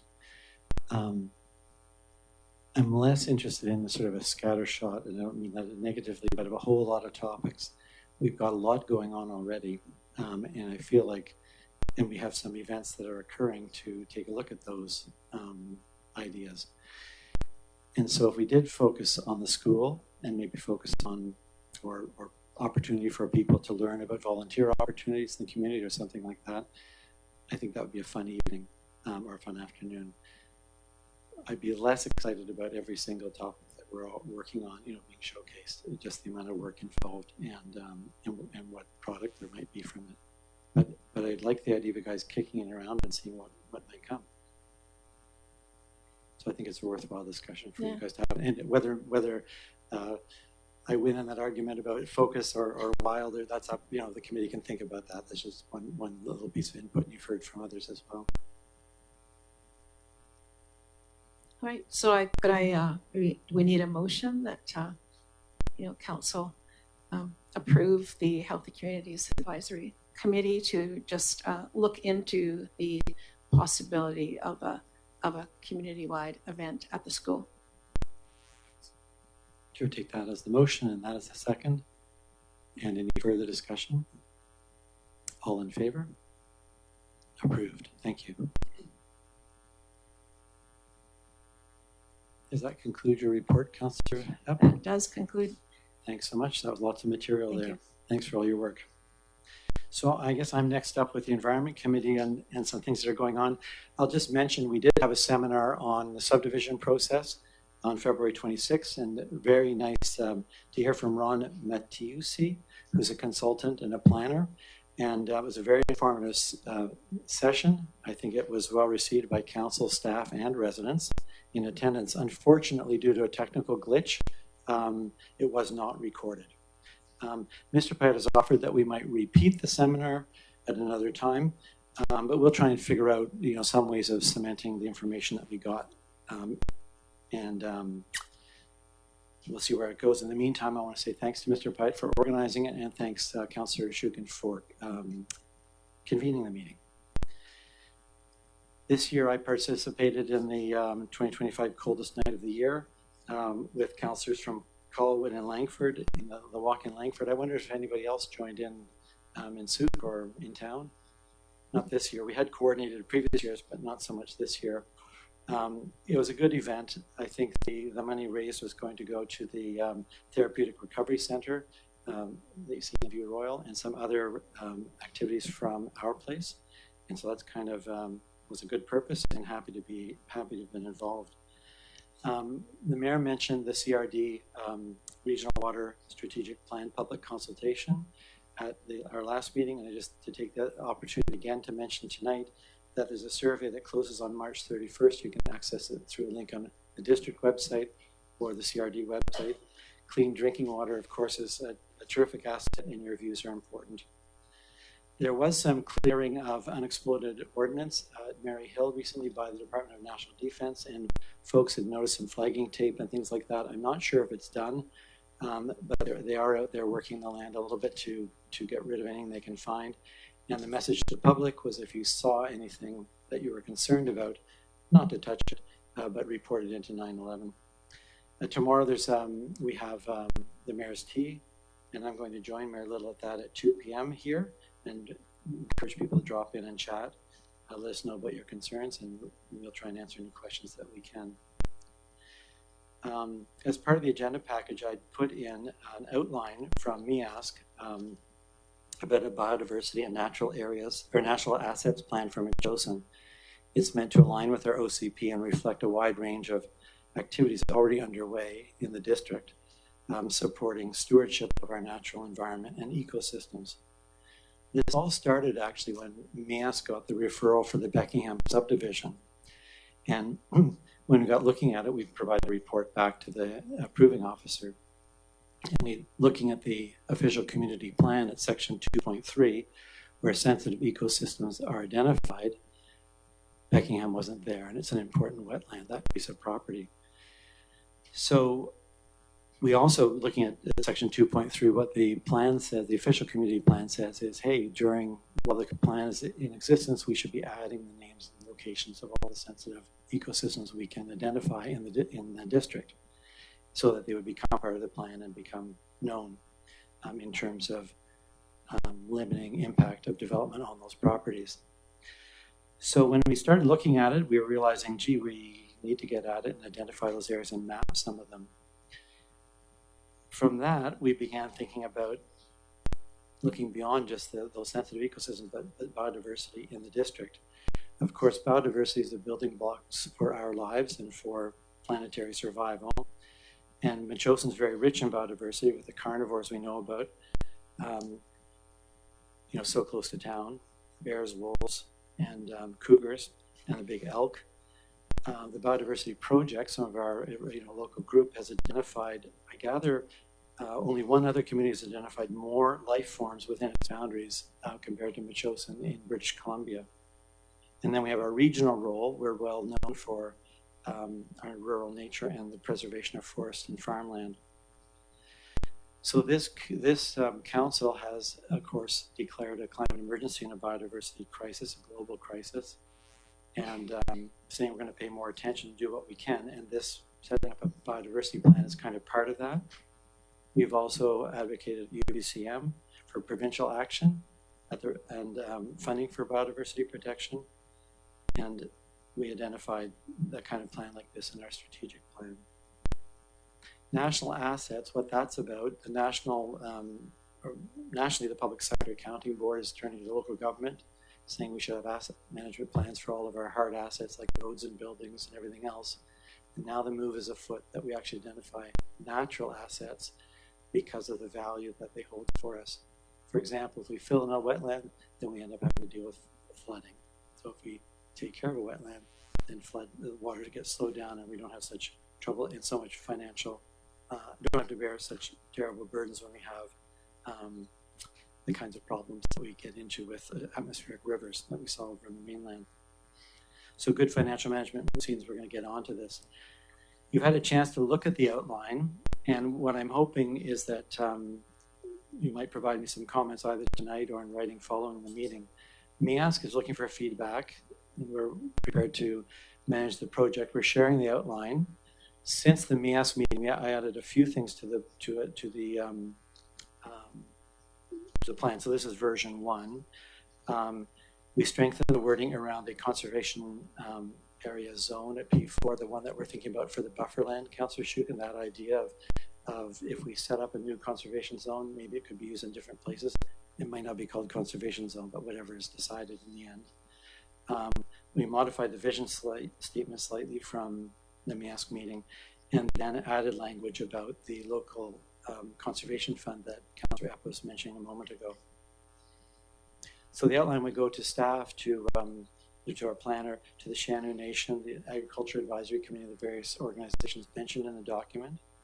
We have to think about and talk about priority actions and edit the document or add and take away. The one area where there might be some financial consideration for the project itself, although it's not upon us at the moment, is mapping. The CRD also passed a recent bylaw called the Biodiversity Service or Program Bylaw, and the idea is that they're going to gradually build up a regional biodiversity approach. And then I just want to report to you another development, which is the Metchosin Biodiversity Project, the Bilston Watershed Habitat Protection Association, and the Metchosin Foundation came together and made an application to the UVic Environmental Law Clinic, and the project was accepted.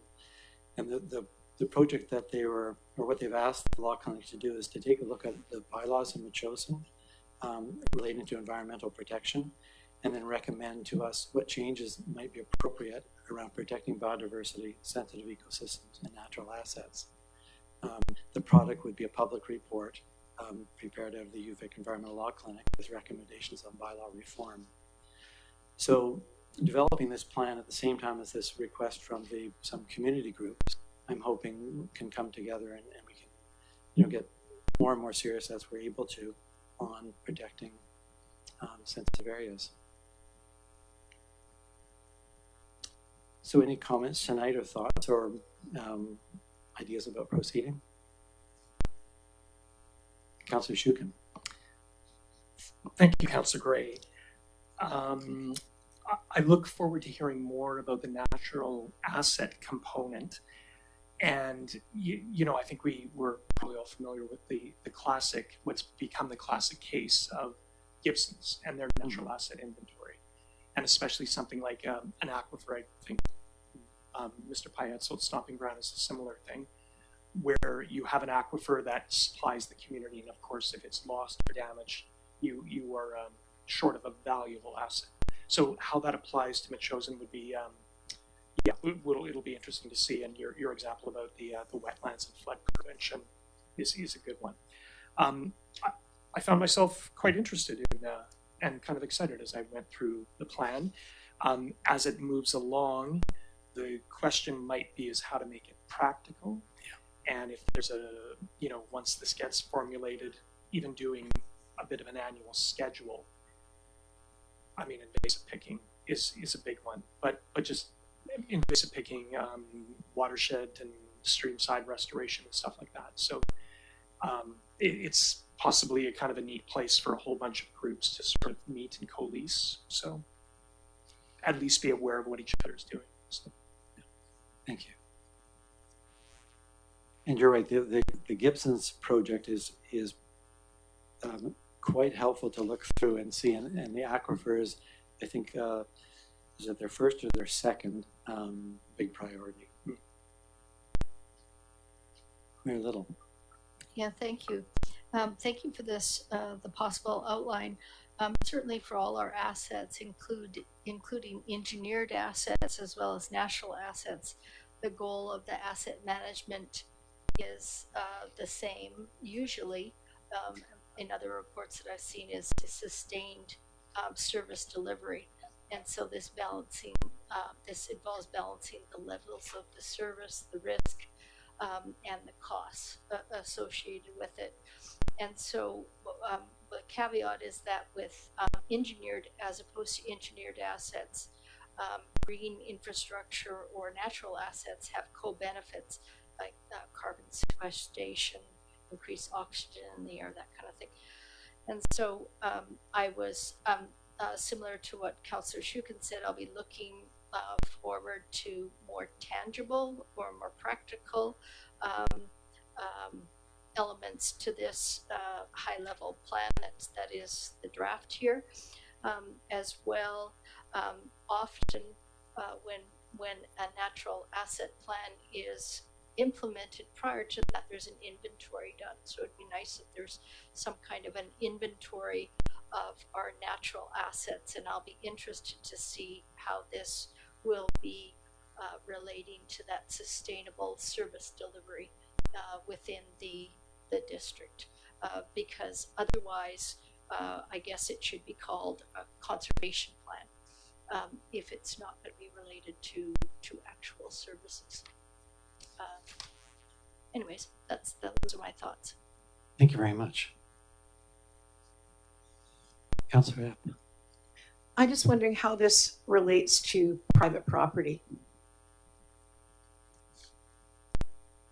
So one way it relates with the discussion that you started earlier or mentioned earlier about the conservation fund. So not that would happen, but I put it into the document so we would be thinking about it. And the way the conservation funding worked in, I'll say Central BC, Kootenays Kootenays where we heard the example. There was a referendum and the communities there decided to put in $15 per household, not a tax but a levy, and then that money is in a big bank account, and the dollars are given out to different projects, including private landowners. So people who want to do certain things on their property that require funding, they can access, through a process, an application, and that they can access the money. So that's a sort of a concrete example. But otherwise, I think what we would be shooting for would be to build these values in the community so that it's sort of what we do, whether or not it's the district doing it or whether it's not people on their own properties.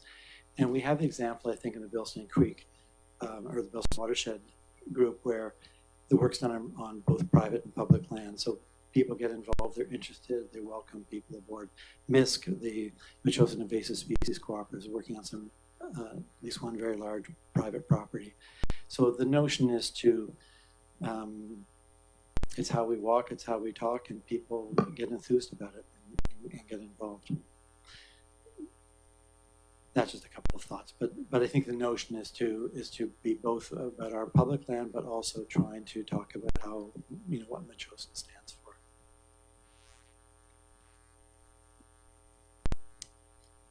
Okay, well, thanks for the comments this evening, folks. Yes, Councillor Shukin. So, Councillor Gray, next steps with this, you'll take it back to MEASC, no doubt, but could we expect to see something in the next few months as a follow-up? I'd be happy to bring it along. We'll keep revising and working on it depending on input. And so at the moment right now, we've started sending it around to people for comment. So I want to get it out to MISC, for example, to the Metchosin Foundation, to APRM, to the different groups to provide some feedback. And it'll be a bit of a job tumbling and working with the input and then bring it back here. So I guess maybe I'll say a couple of months, just depending on how far we get. My goal, so maybe not Mia's goal, but my goal would be that it not be a big document, that it be fairly tight, and to the mayor's point, that there be some concrete actions here which we can go back to and say, okay, that's doable, we can get that done, and we can measure it. We'll see how we go, but I appreciate your support tonight. Thank you.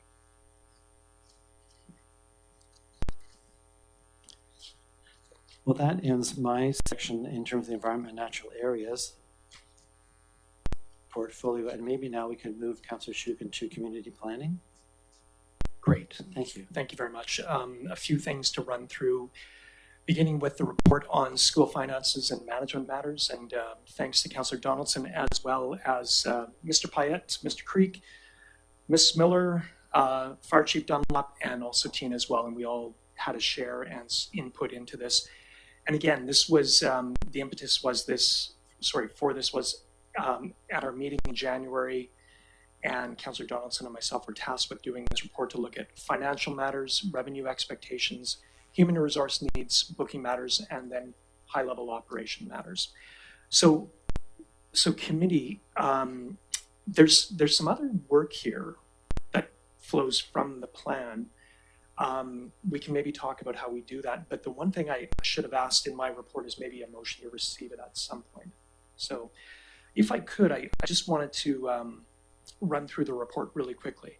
So section 1, the report is on page 45. So section 1, an overview of the task, but the key thing is a clear acknowledgement that the school will be managed over the long term as a multi-use recreational, cultural, and community center, which is consistent with the motion that we passed in December of 2024.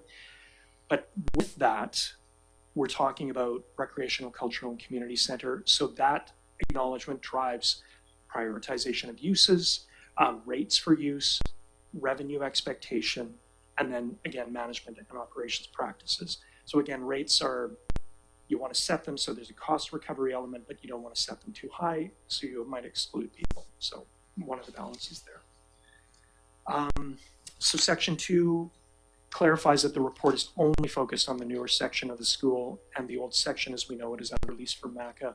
That's just where we were able to go with this one now. So I did hear Ms. Yoakum's comments earlier, but we were able only to look at essentially the newer version of the school. So section 2 continues, and the good news is there is revenue coming in, $121,016 in 2024 compared with operating expenses of $200,556.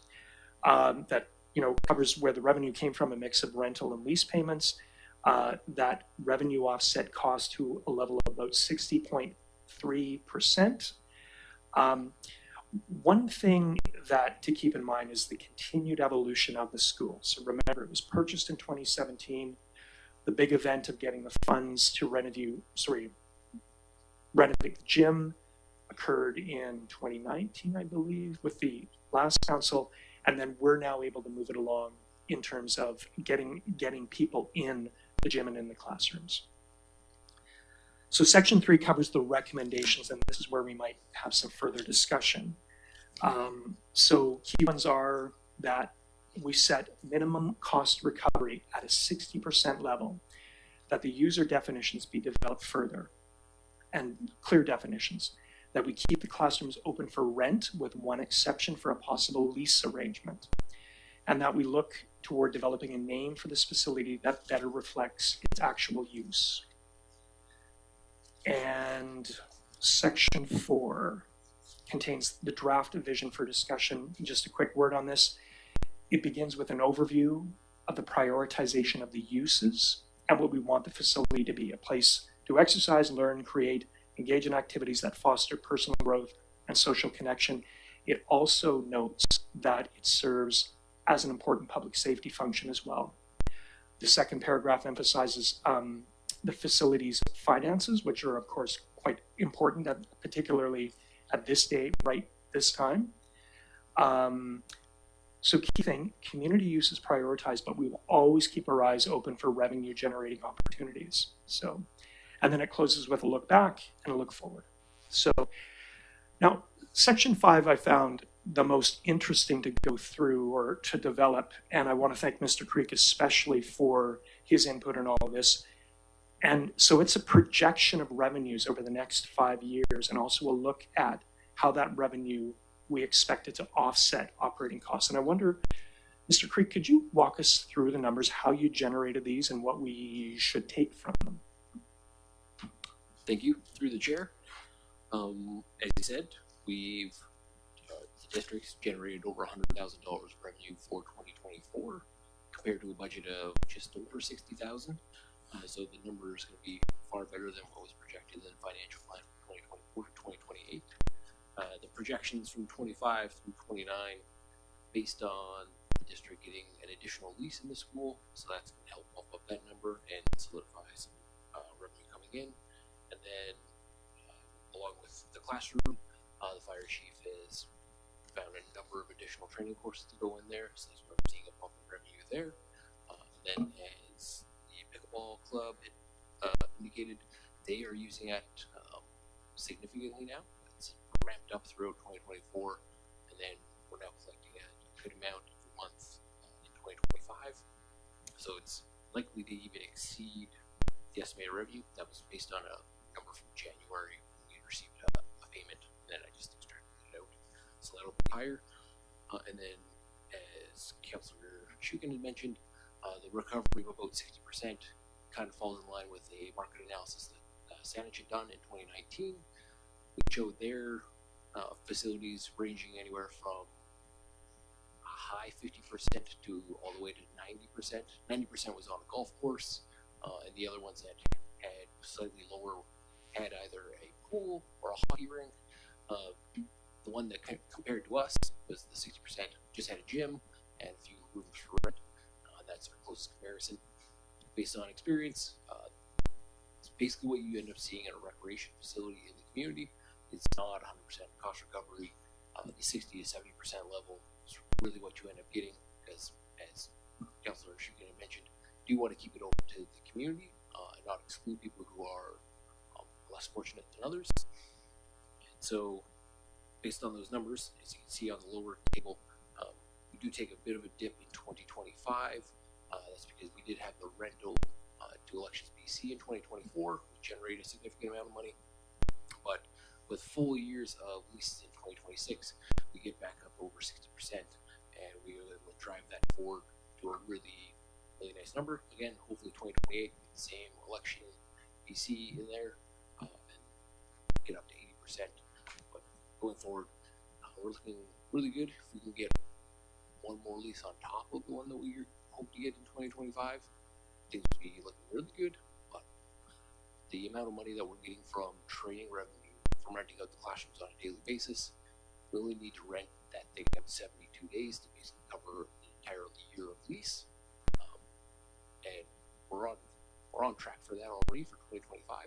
So I do feel confident in those numbers going forward. So, any questions?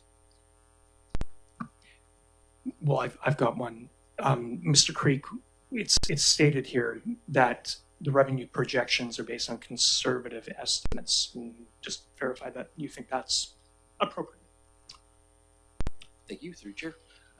Yeah, it's on the lower end, I would say, but I do, just being an accountant, I've got to go ahead and guess on the low end rather than set expectations too high.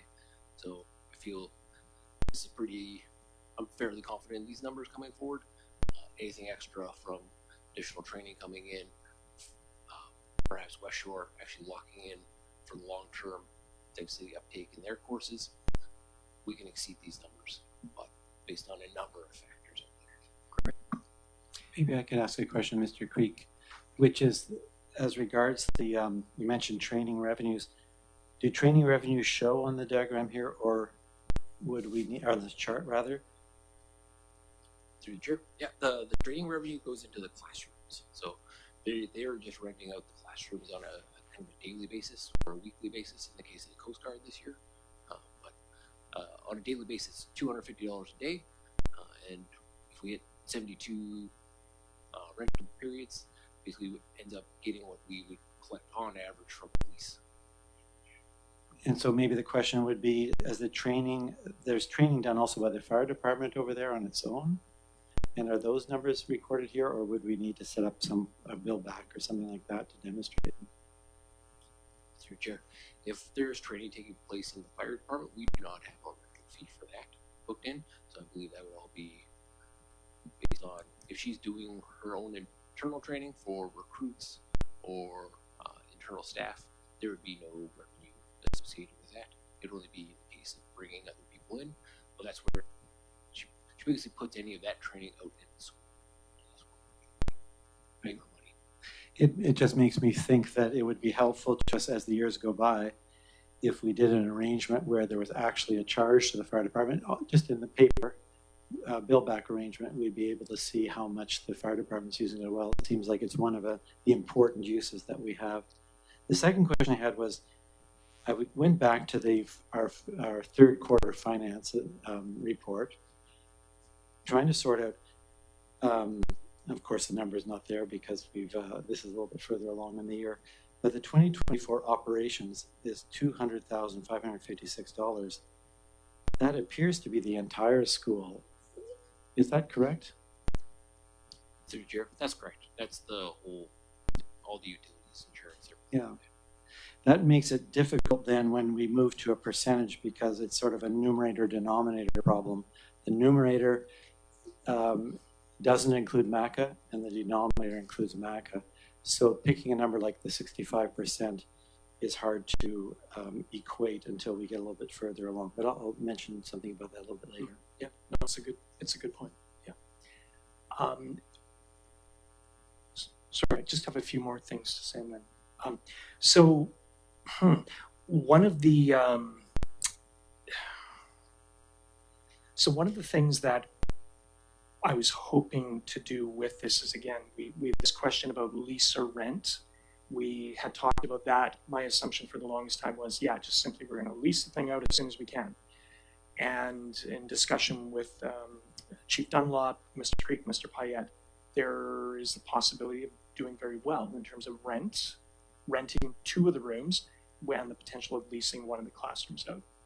That stable income versus the flexibility that rentals give us as well.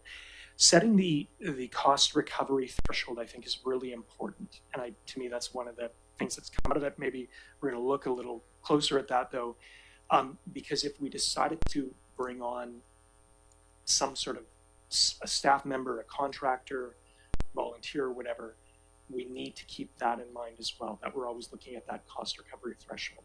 So I've heard the comments earlier today about the importance of bringing on, what do you want to call it, qualified staff, professional staff. People at this table are always going to be balancing the expenditures versus revenue expectations. So, the impact on taxation and all that. So it's not a simple move to just simply hire someone or a contractor. What I can say is that staff are now working at refining the booking process, and Mr. Creek has dove headlong into that, and I think we're going to see some improvements as we go. But again, the management of the school is an evolving process, especially in a district where we're trying to manage our costs. So that's always going to be a challenge for us, and I think we're working on that admirably. So maybe just on that point, Councillor Shugan, it sounds like we're actually at the point of the staff are running that booking, and so it's only if that's not working out or it becomes too much workload that we're looking at other options. So to some degree, we've got to the point where the staff will be looking after it already. Yeah, and one of the recommendations is that Mr. Payette keep an eye on workload, and as we move toward the next budget cycle, keep in mind what what he sees happening with our resources. So, thanks. Okay. One case. So if I could, so the rest of the report, briefly on the question of rentals versus leases, booking processes, personnel, as we're talking about now, and then again some lingering questions about the funds and uses of the school in terms of purchase and payment. I know that there was one person a few weeks ago who had a question about the purchase price and the payback. So again, it was purchased for 1.5 million. It's now assessed at 3.32 million. So good investment on the Chosen's part. The original purchase was drawn. There's all this I believe is gospel now. So we've talked about it would come from the police reserve. It did not. It came from the general capital reserve. So an annual fee, annual amount of 42,500 is being redirected back to this reserve. Those payments began in 2018 and they will continue until 2053. So the one thing I was hoping to go back, and I won't lose sight of, at minimum, we might do a motion to receive, but sorry. Yeah, just on that point there, I think it might be more accurate to say that, so the school's operating at a loss. So we're not redirecting money from the loss into the reserve. There isn't any money there to redirect. I would say it's part of your tax bill every year that we are taking $42,500 from the collected taxes and putting it toward that reserve.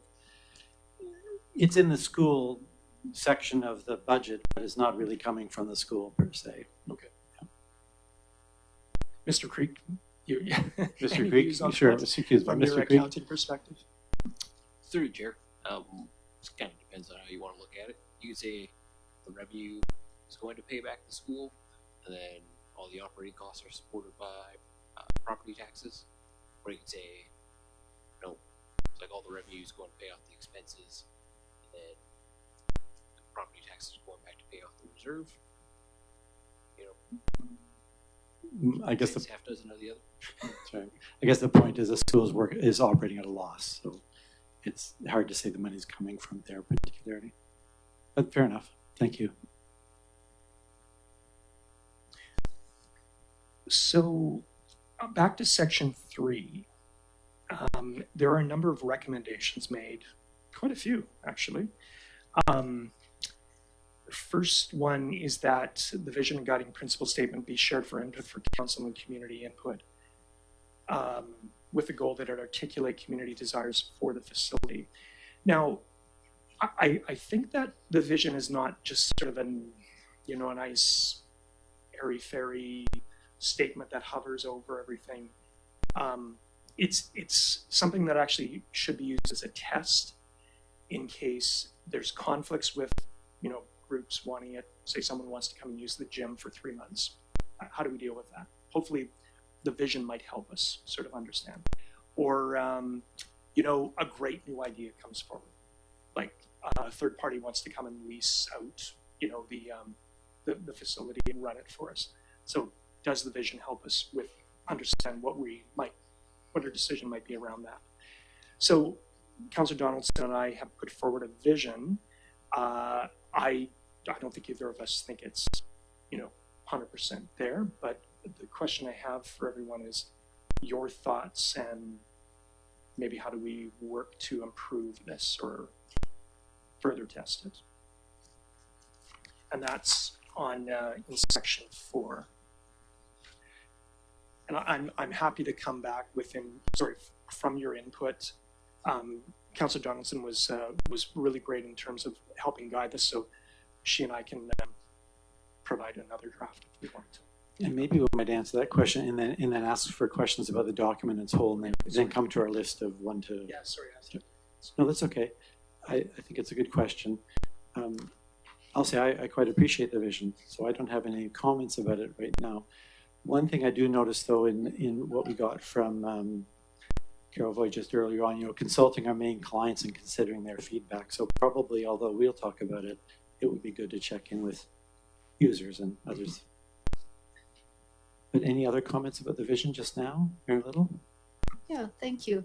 I would the paragraphs that you have on page 48, I would say, are the guiding principles, and vision statements are usually what you describe as airy-fairy that we can put on the building, and I would prefer that it be a succinct statement, such as the Metchosin School or whatever we decide to call it. Let's not call it the old school because it's so confusing for staff, with the Heritage School, the old school, and Hans Helgeson School. So whatever we decide to call it, the Metchosin Old School is a multi-use community center focused on activities of cultural, recreation, arts, and protective services training, at a community center or something like that. So it would be nice to have the vision as a statement, like a one statement what it is, and then the guiding principles would be more fulsome. Yeah. So anyways, just my thoughts. And you know, you're totally right. Like when I was looking, you know, kind of examples of vision statements, they're really short. So that's why the little tag on guiding principle statement, because I think the rest of it is actually quite important, like especially at this juncture, but I think you're right. Yeah, and I think what was missed in on page 45 was what you have in bold here is a multi-use recreation, culture, and community center. It really missed the element of training, and the protective services training is what has kept us going at the school, or provided at least some income, and I would like to see that continue. And so I'd like to see it in the vision statement that it is a protective service training center as well, because that has put us, Metchosin, on the map in a lot of ways, with other communities coming here for training, and it provides other training for citizens, like first aid and an educational center. So I would like to see training somehow incorporated into this.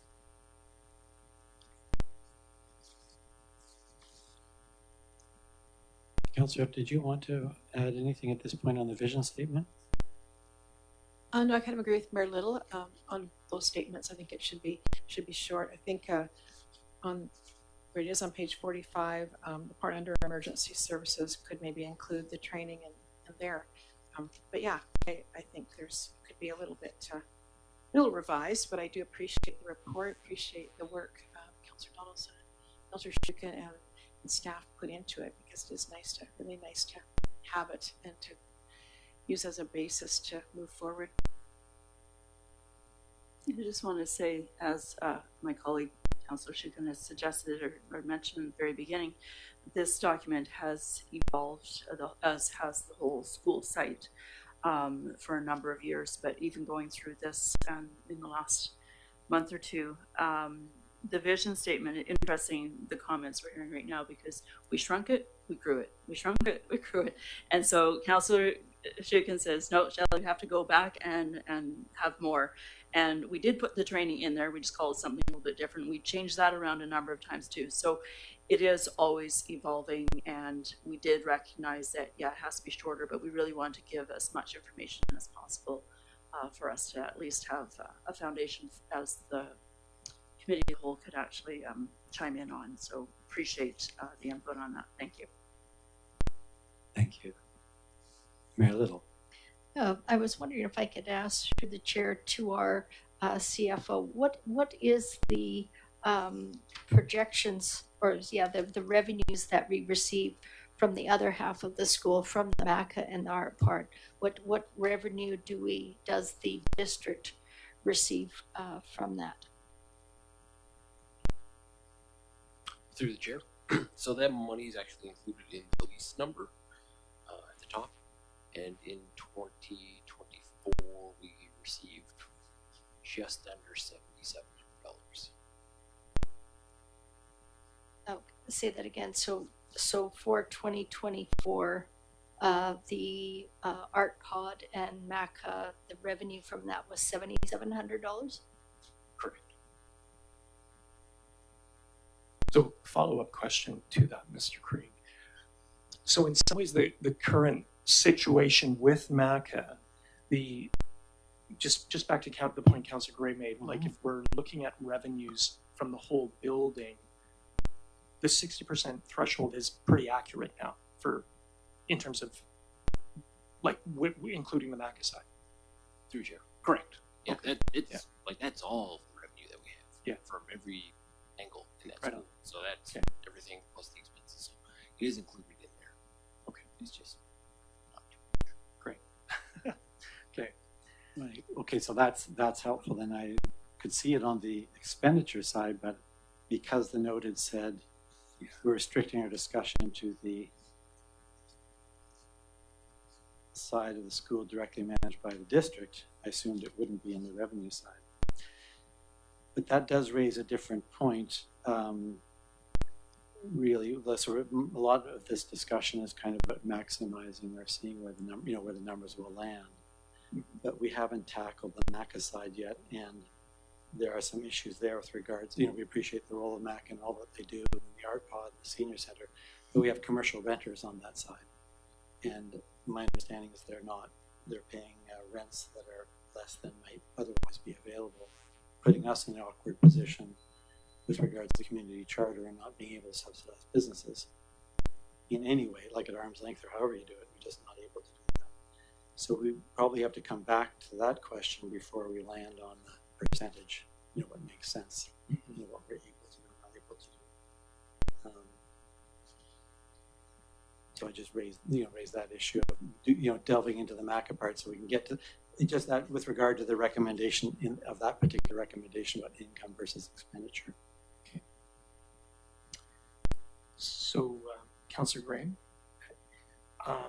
there is also a recommendation that the school be renamed to better reflect the facility's future use. What I might suggest is that Councillor Donaldson and I do another pass at the vision statement, and once we get greater comfort with that as a group, as a committee, then we look at tackling the question of the name. I know we have had some discussions about that. I feel like that is as yet though an unresolved matter, but maybe we can leave that for right now until we nail the vision. So sure, we can leave that. I think my concern reading that was the number 10 recommendation. I thought, no way. Councillor, big effort at that, and went around, and we can't keep asking till we get the decision we want. And so I just feel like done. Maybe next term someone can look at it if it comes up. But right now, it wasn't the highest priority for me in terms of that. You have a lot of good stuff here that we're all kind of need to tackle, and that one I'm less excited about. But I'll leave it to you guys to discuss that and just think about. Let's say it doesn't work out the next time. We're not going to ask again, are we? Like, let's set that up. Thanks. But can I ask folks how they feel about parking the name thing?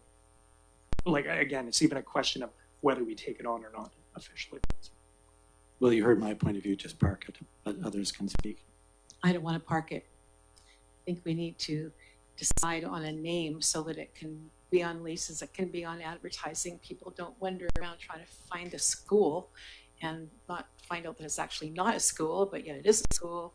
And it's very confusing for people. It's very confusing for staff trying to, we just had it recently, there was a mix up about something because people didn't really understand where they were going or what they were expecting to see. So I think, I'm not sure how to go about it again. And, but I do think that we need to try to come up with something.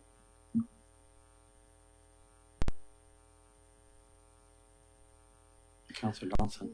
Yeah, I'm still of the thinking that we need to, this needs more work, obviously we know that a name will evolve, but one of the things is we keep hearing, and it's very important, and an experience that I had working with West Shore when they're advertising all the recreation programs that they want to do in the school or have been doing, they had the address wrong.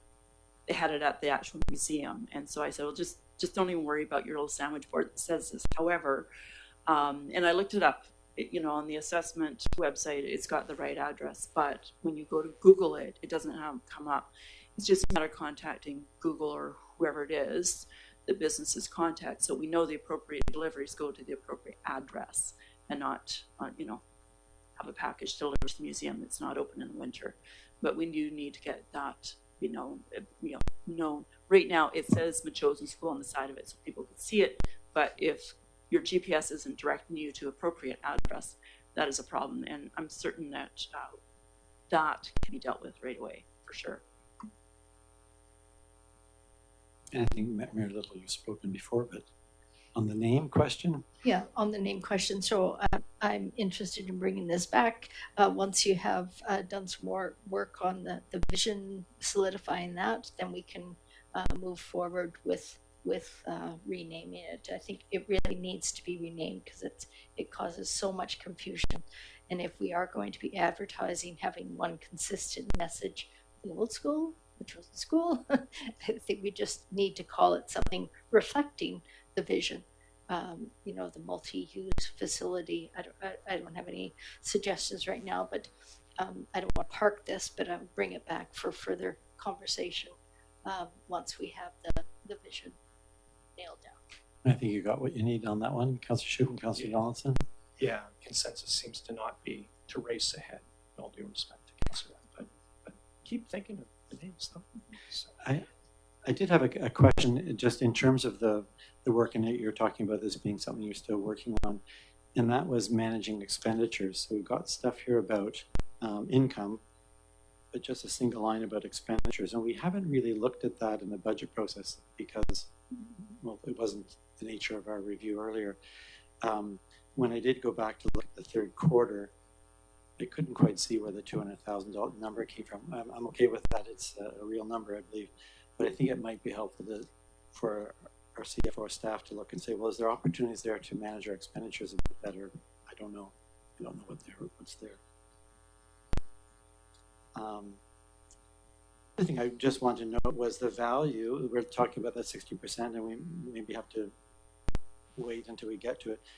But the notion of the value of peer comparisons, in an earlier meeting, I asked about some peer comparisons about our fire department. And nobody was totally sure about it, but we're now using peer comparisons to try and figure out things. So it is a valid tool to judge where we're at. Councillor, did anyone else have any questions on the document itself or issues they wanted to get clear about? And then we'll hand it back to Councillor Schuch to lead us through the points that he'd like to carry on with. Any other? Yes. We may have to make a difficult decision at some point to maybe, for instance, rent out the 3 classrooms as a training facility on an ongoing basis, so we have that income coming in if we are moving towards hiring a part-time coordinator for the facility, because we can't have everything, and we certainly at this point can't afford. We don't have the funds to support a full-time position or even a half-time position. I think it would be great, since we don't have a staff member here at the hall who has the capacity to be that coordinator, to look after the bookings and to make sure that the gym is or the building's safe and secure, and that many of those operational pieces are still being done by the fire chief outside of her job description. So I think at some point we're going to need to make a difficult decision. I'm not talking about the gym, but perhaps re-rent out on a permanent basis 2 of the classrooms for a training center, for instance, which would bring that 60% up. So we may be in a position at some point to hire somebody as a coordinator, and I see that would be wise, rather than have multiple people look after it and people here at the hall trying to do it off the side of their desk. Those are just some of my thoughts, and I understand that those are difficult conversations and difficult decisions. It would also help if we have more income from the MACA side, because as many of you know, artist studios are hard to come by, and they're very expensive to rent.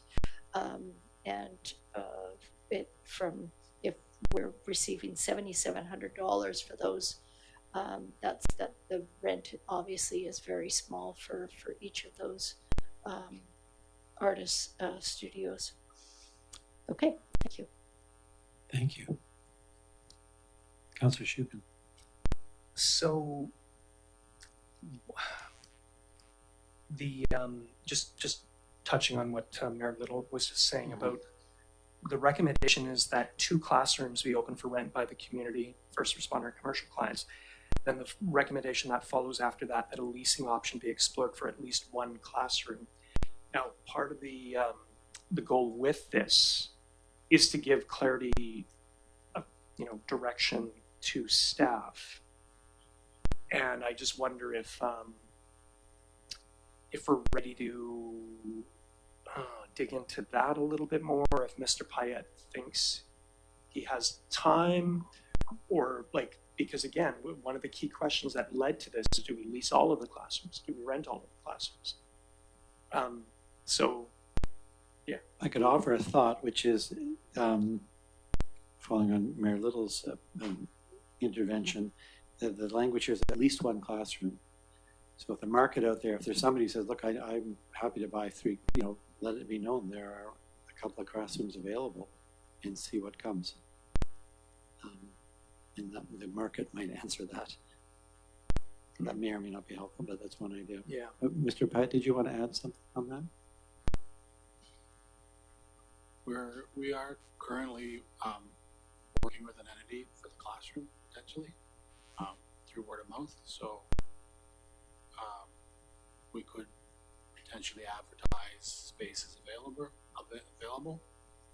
I personally am a little reluctant to shoot out a global advertising rent school space because it invites the world to be chosen.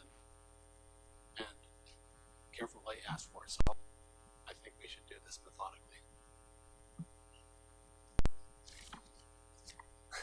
So, Mr. Payette, you mean methodically, meaning just don't rush into anything? Okay. Okay. Great. Okay. I had an idea that might help with this as well, which is on the very final page of 54 of the agenda. There's a description, or there's a table there showing, I think this is everybody who's rented something at that end of the school this past year. And I couldn't guess, who's rented what and how much they've rented. But if one were to look at the 2024 utilization, we might find out, I'm not sure who, one of those groups is actually interested in more than what they got last year.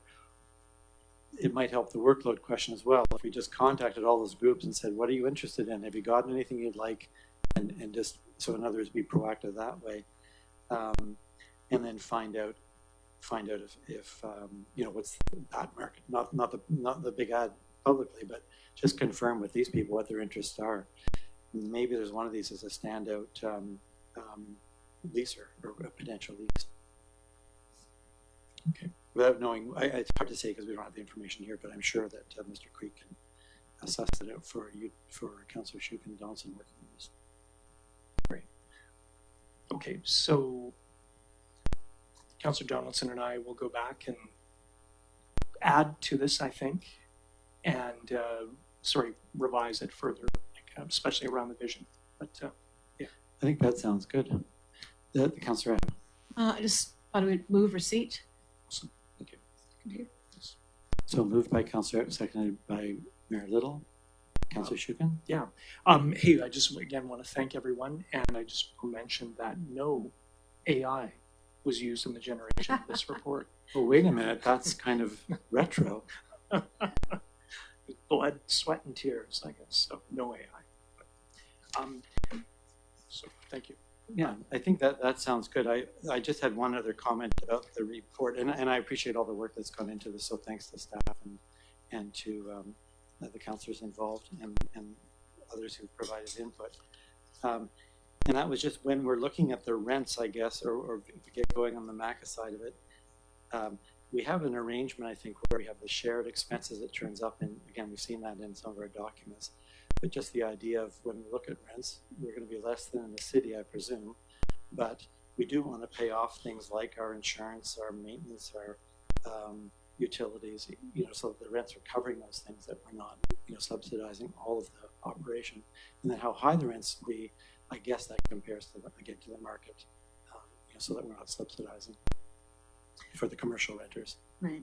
I appreciate that because the one thing that I recall from the very beginning of this whole project was that the school, anything that was rented there, to not compete so harshly with our community business center that we have.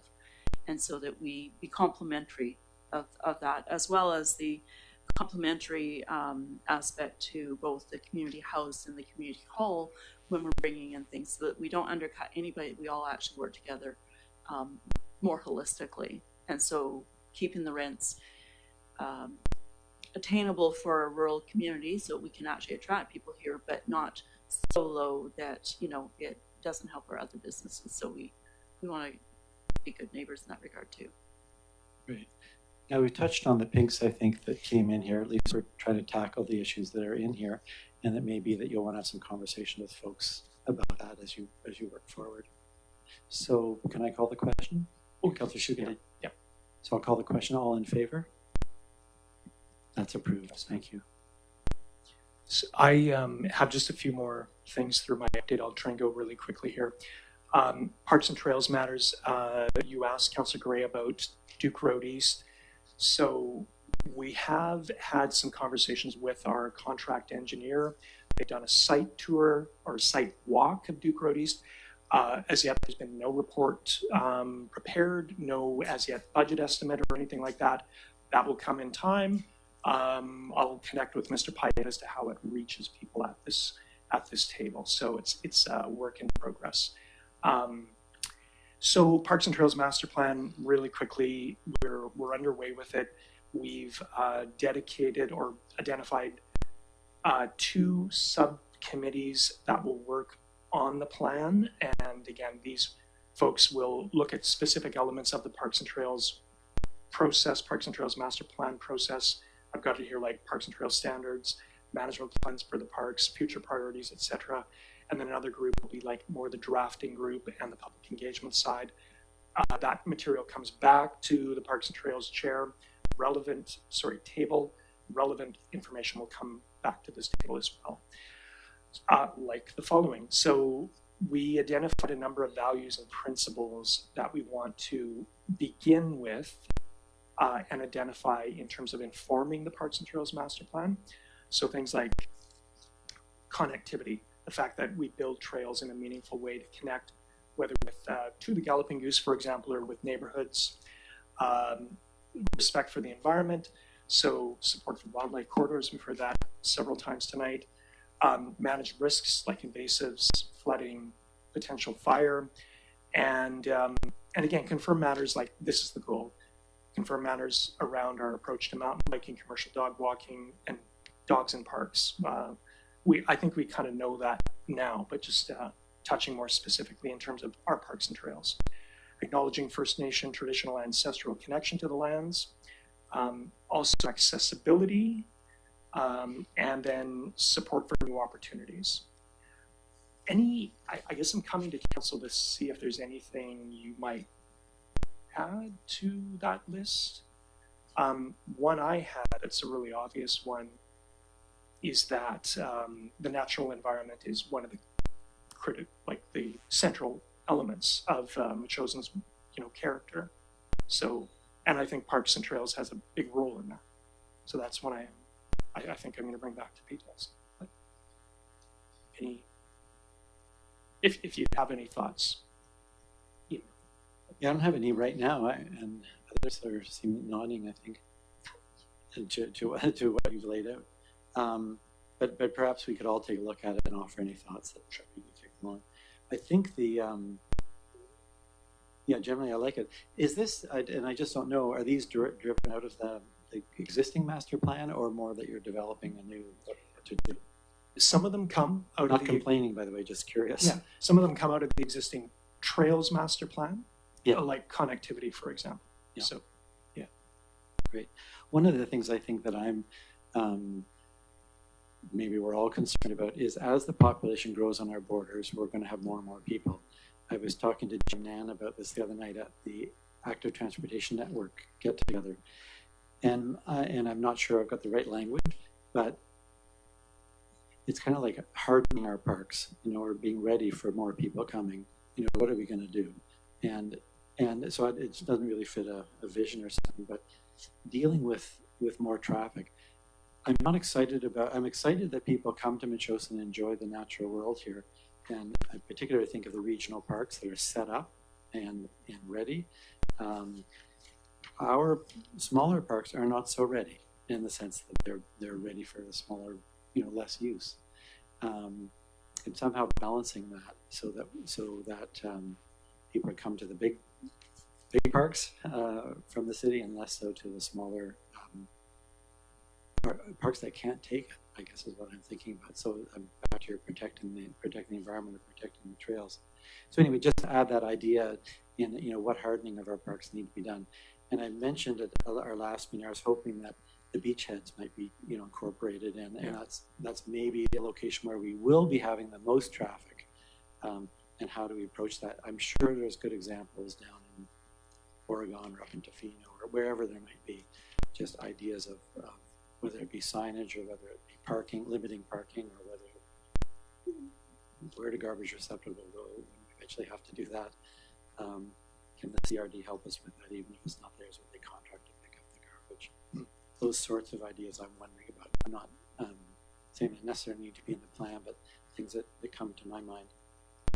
And to your point, Councillor Gray, some of the uses of our parks and trails are kind of niche, but they can potentially be damaging as well. So for example, commercial dog walkers going down some of our smaller trails, or mountain bikers also going down our smaller trails to connect to the goose and all that. So it's a good point, yeah. Okay, I'll just keep going here. So open house, the plan is to have an open house at the school on Saturday, April 5th from 2 p.m. to 4:30 p.m. It'll be very similar to the active transportation plan in that it's a drop-in session. And more to come on that as we go here. And there's the rudiments of a broom pole for the bufferland on Sunday, March 23rd. And thank you to Mr. Payette for his support for that. That will be running roughly from 10 o'clock until 1. And there will be more information forthcoming on that as well. Again, biodiversity, Metchosin has a huge invasive problem, and broom is just one of them, but it gets just overwhelms pretty much everything. So the fun thing though about doing this now at the bufferland is you really get a chance to see change and what your labor can do, because the broom is all like tall as me, and you can wipe it out very quickly. So I've got a spot that we can all work on and give a few hours and we'll see a world of difference. So finishing off really quickly, I attended a seminar with the Municipal Protected Areas Project. Councillor Gray mentioned this in his biodiversity plan, that it's the BC Conservation Database where they are looking for the addition of lands that are suitable natural areas, meeting Canada's commitment of 30% of land and waterways conserved by 2030. So we may have some parks that we can add to that bufferland potentially. Councillor Rapp covered the session that was held by the Douglas Fir Conservation Partnership. So that's it. Thank you. Thanks very much. And we have a pink that sort of deals with some of these issues here. And I just thought I might, this is from Darren Brown. And one thing that I don't know we can answer all of it. I mean, he's calling obviously for, good use of funds. We have a little bit of a stickiness around this issue of we've got an active transportation going, and then we're talking about the Duke Road East Trail, and we're out of sync. And so just raising that issue, we are a bit out of sync on that.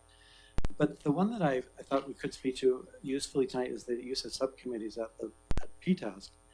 And so I would just clarify from my perspective, the utility of the subcommittee is to get a few people to work on something to bring back to the committee. I don't, when I've read your minutes and things, I'm not, and I'm saying this instead of you, Councillor Shukin, but the idea is you want some people to do some work and then bring it back so it can be discussed in the open and everything. It's just to get the work done. Absolutely. Yeah. And so, I sort of take the point that Mr. Brown's making. I think there's also just getting work done is sometimes helpful to get a couple of people together, as you've done tonight. you've brought us a report on the school, and now we've had a pretty good discussion about it, and so that works. I think we just have to get, maybe you want to speak to it, but we just have to work a little bit better to get clear about how we're bringing, and maybe it'll happen now because the active transportation plan is coming and the Duke Road East Trail is coming. You know, those things will hopefully meet and will satisfy the community who are concerned that we're a little bit out of sync on that, but I leave it to you to respond. Yeah, and one thing that we said right off the bat, once we learned that we were moving ahead with an NAT process, is that we would be informed by that process as it continued. But it's not the same in terms of parks and trails. It has a different focus. So, Mayor Little. Yeah, just a comment on the subcommittees. We've always had subcommittees, whether we've called it that or not. A subcommittee is 1 to 3 members of an advisory committee get together to do the work, and it is fully transparent because setting up that subcommittee is done at the advisory committee in the public's view. The results are brought back to that advisory committee, and then they're brought to the committee of the whole and at council. So there's many opportunities for transparency and comment at the advisory, the committee of the whole, and of council. So there is no secretness regarding this. We actually did this last term with the Agricultural Advisory Select Committee to set up the farmers, what was it called? Farm Forum. The whole committee could not move that planning for that forward. A subcommittee was struck, and that was brought back to the Agriculture Advisory Committee for comment, suggestion, and for approval. So it is just a very practical way of doing it, and it's done in a very transparent and open way.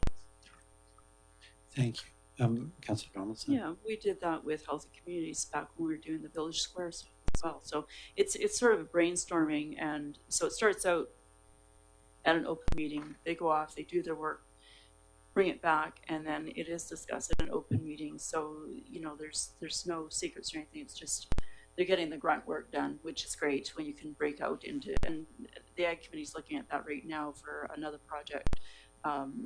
They just haven't got it off the ground yet, but those are very useful mechanisms when you have your citizen volunteer groups to be able to go with some expertise into a little group, come back, report, something comes of it, or maybe something doesn't. And I'm sure Mias has done something similar too.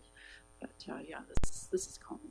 Yeah, I think it's probably the way to address the concerns here is that the material coming from the working group or subcommittee puts it in the agenda material, and then everybody can see it, and then it comes to the meeting, and then it not be rushed when you actually go to discuss it, so everybody feels they're getting the input of the public as well. I mean, I just wanted to be sure to address the concerns.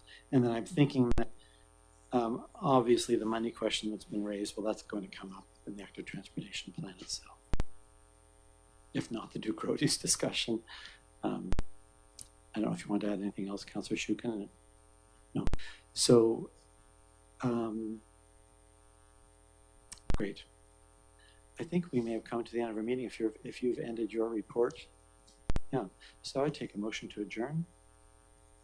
Moved by Mayor Little, seconded by Councillor Epp. All in favor? Approved. Thank you.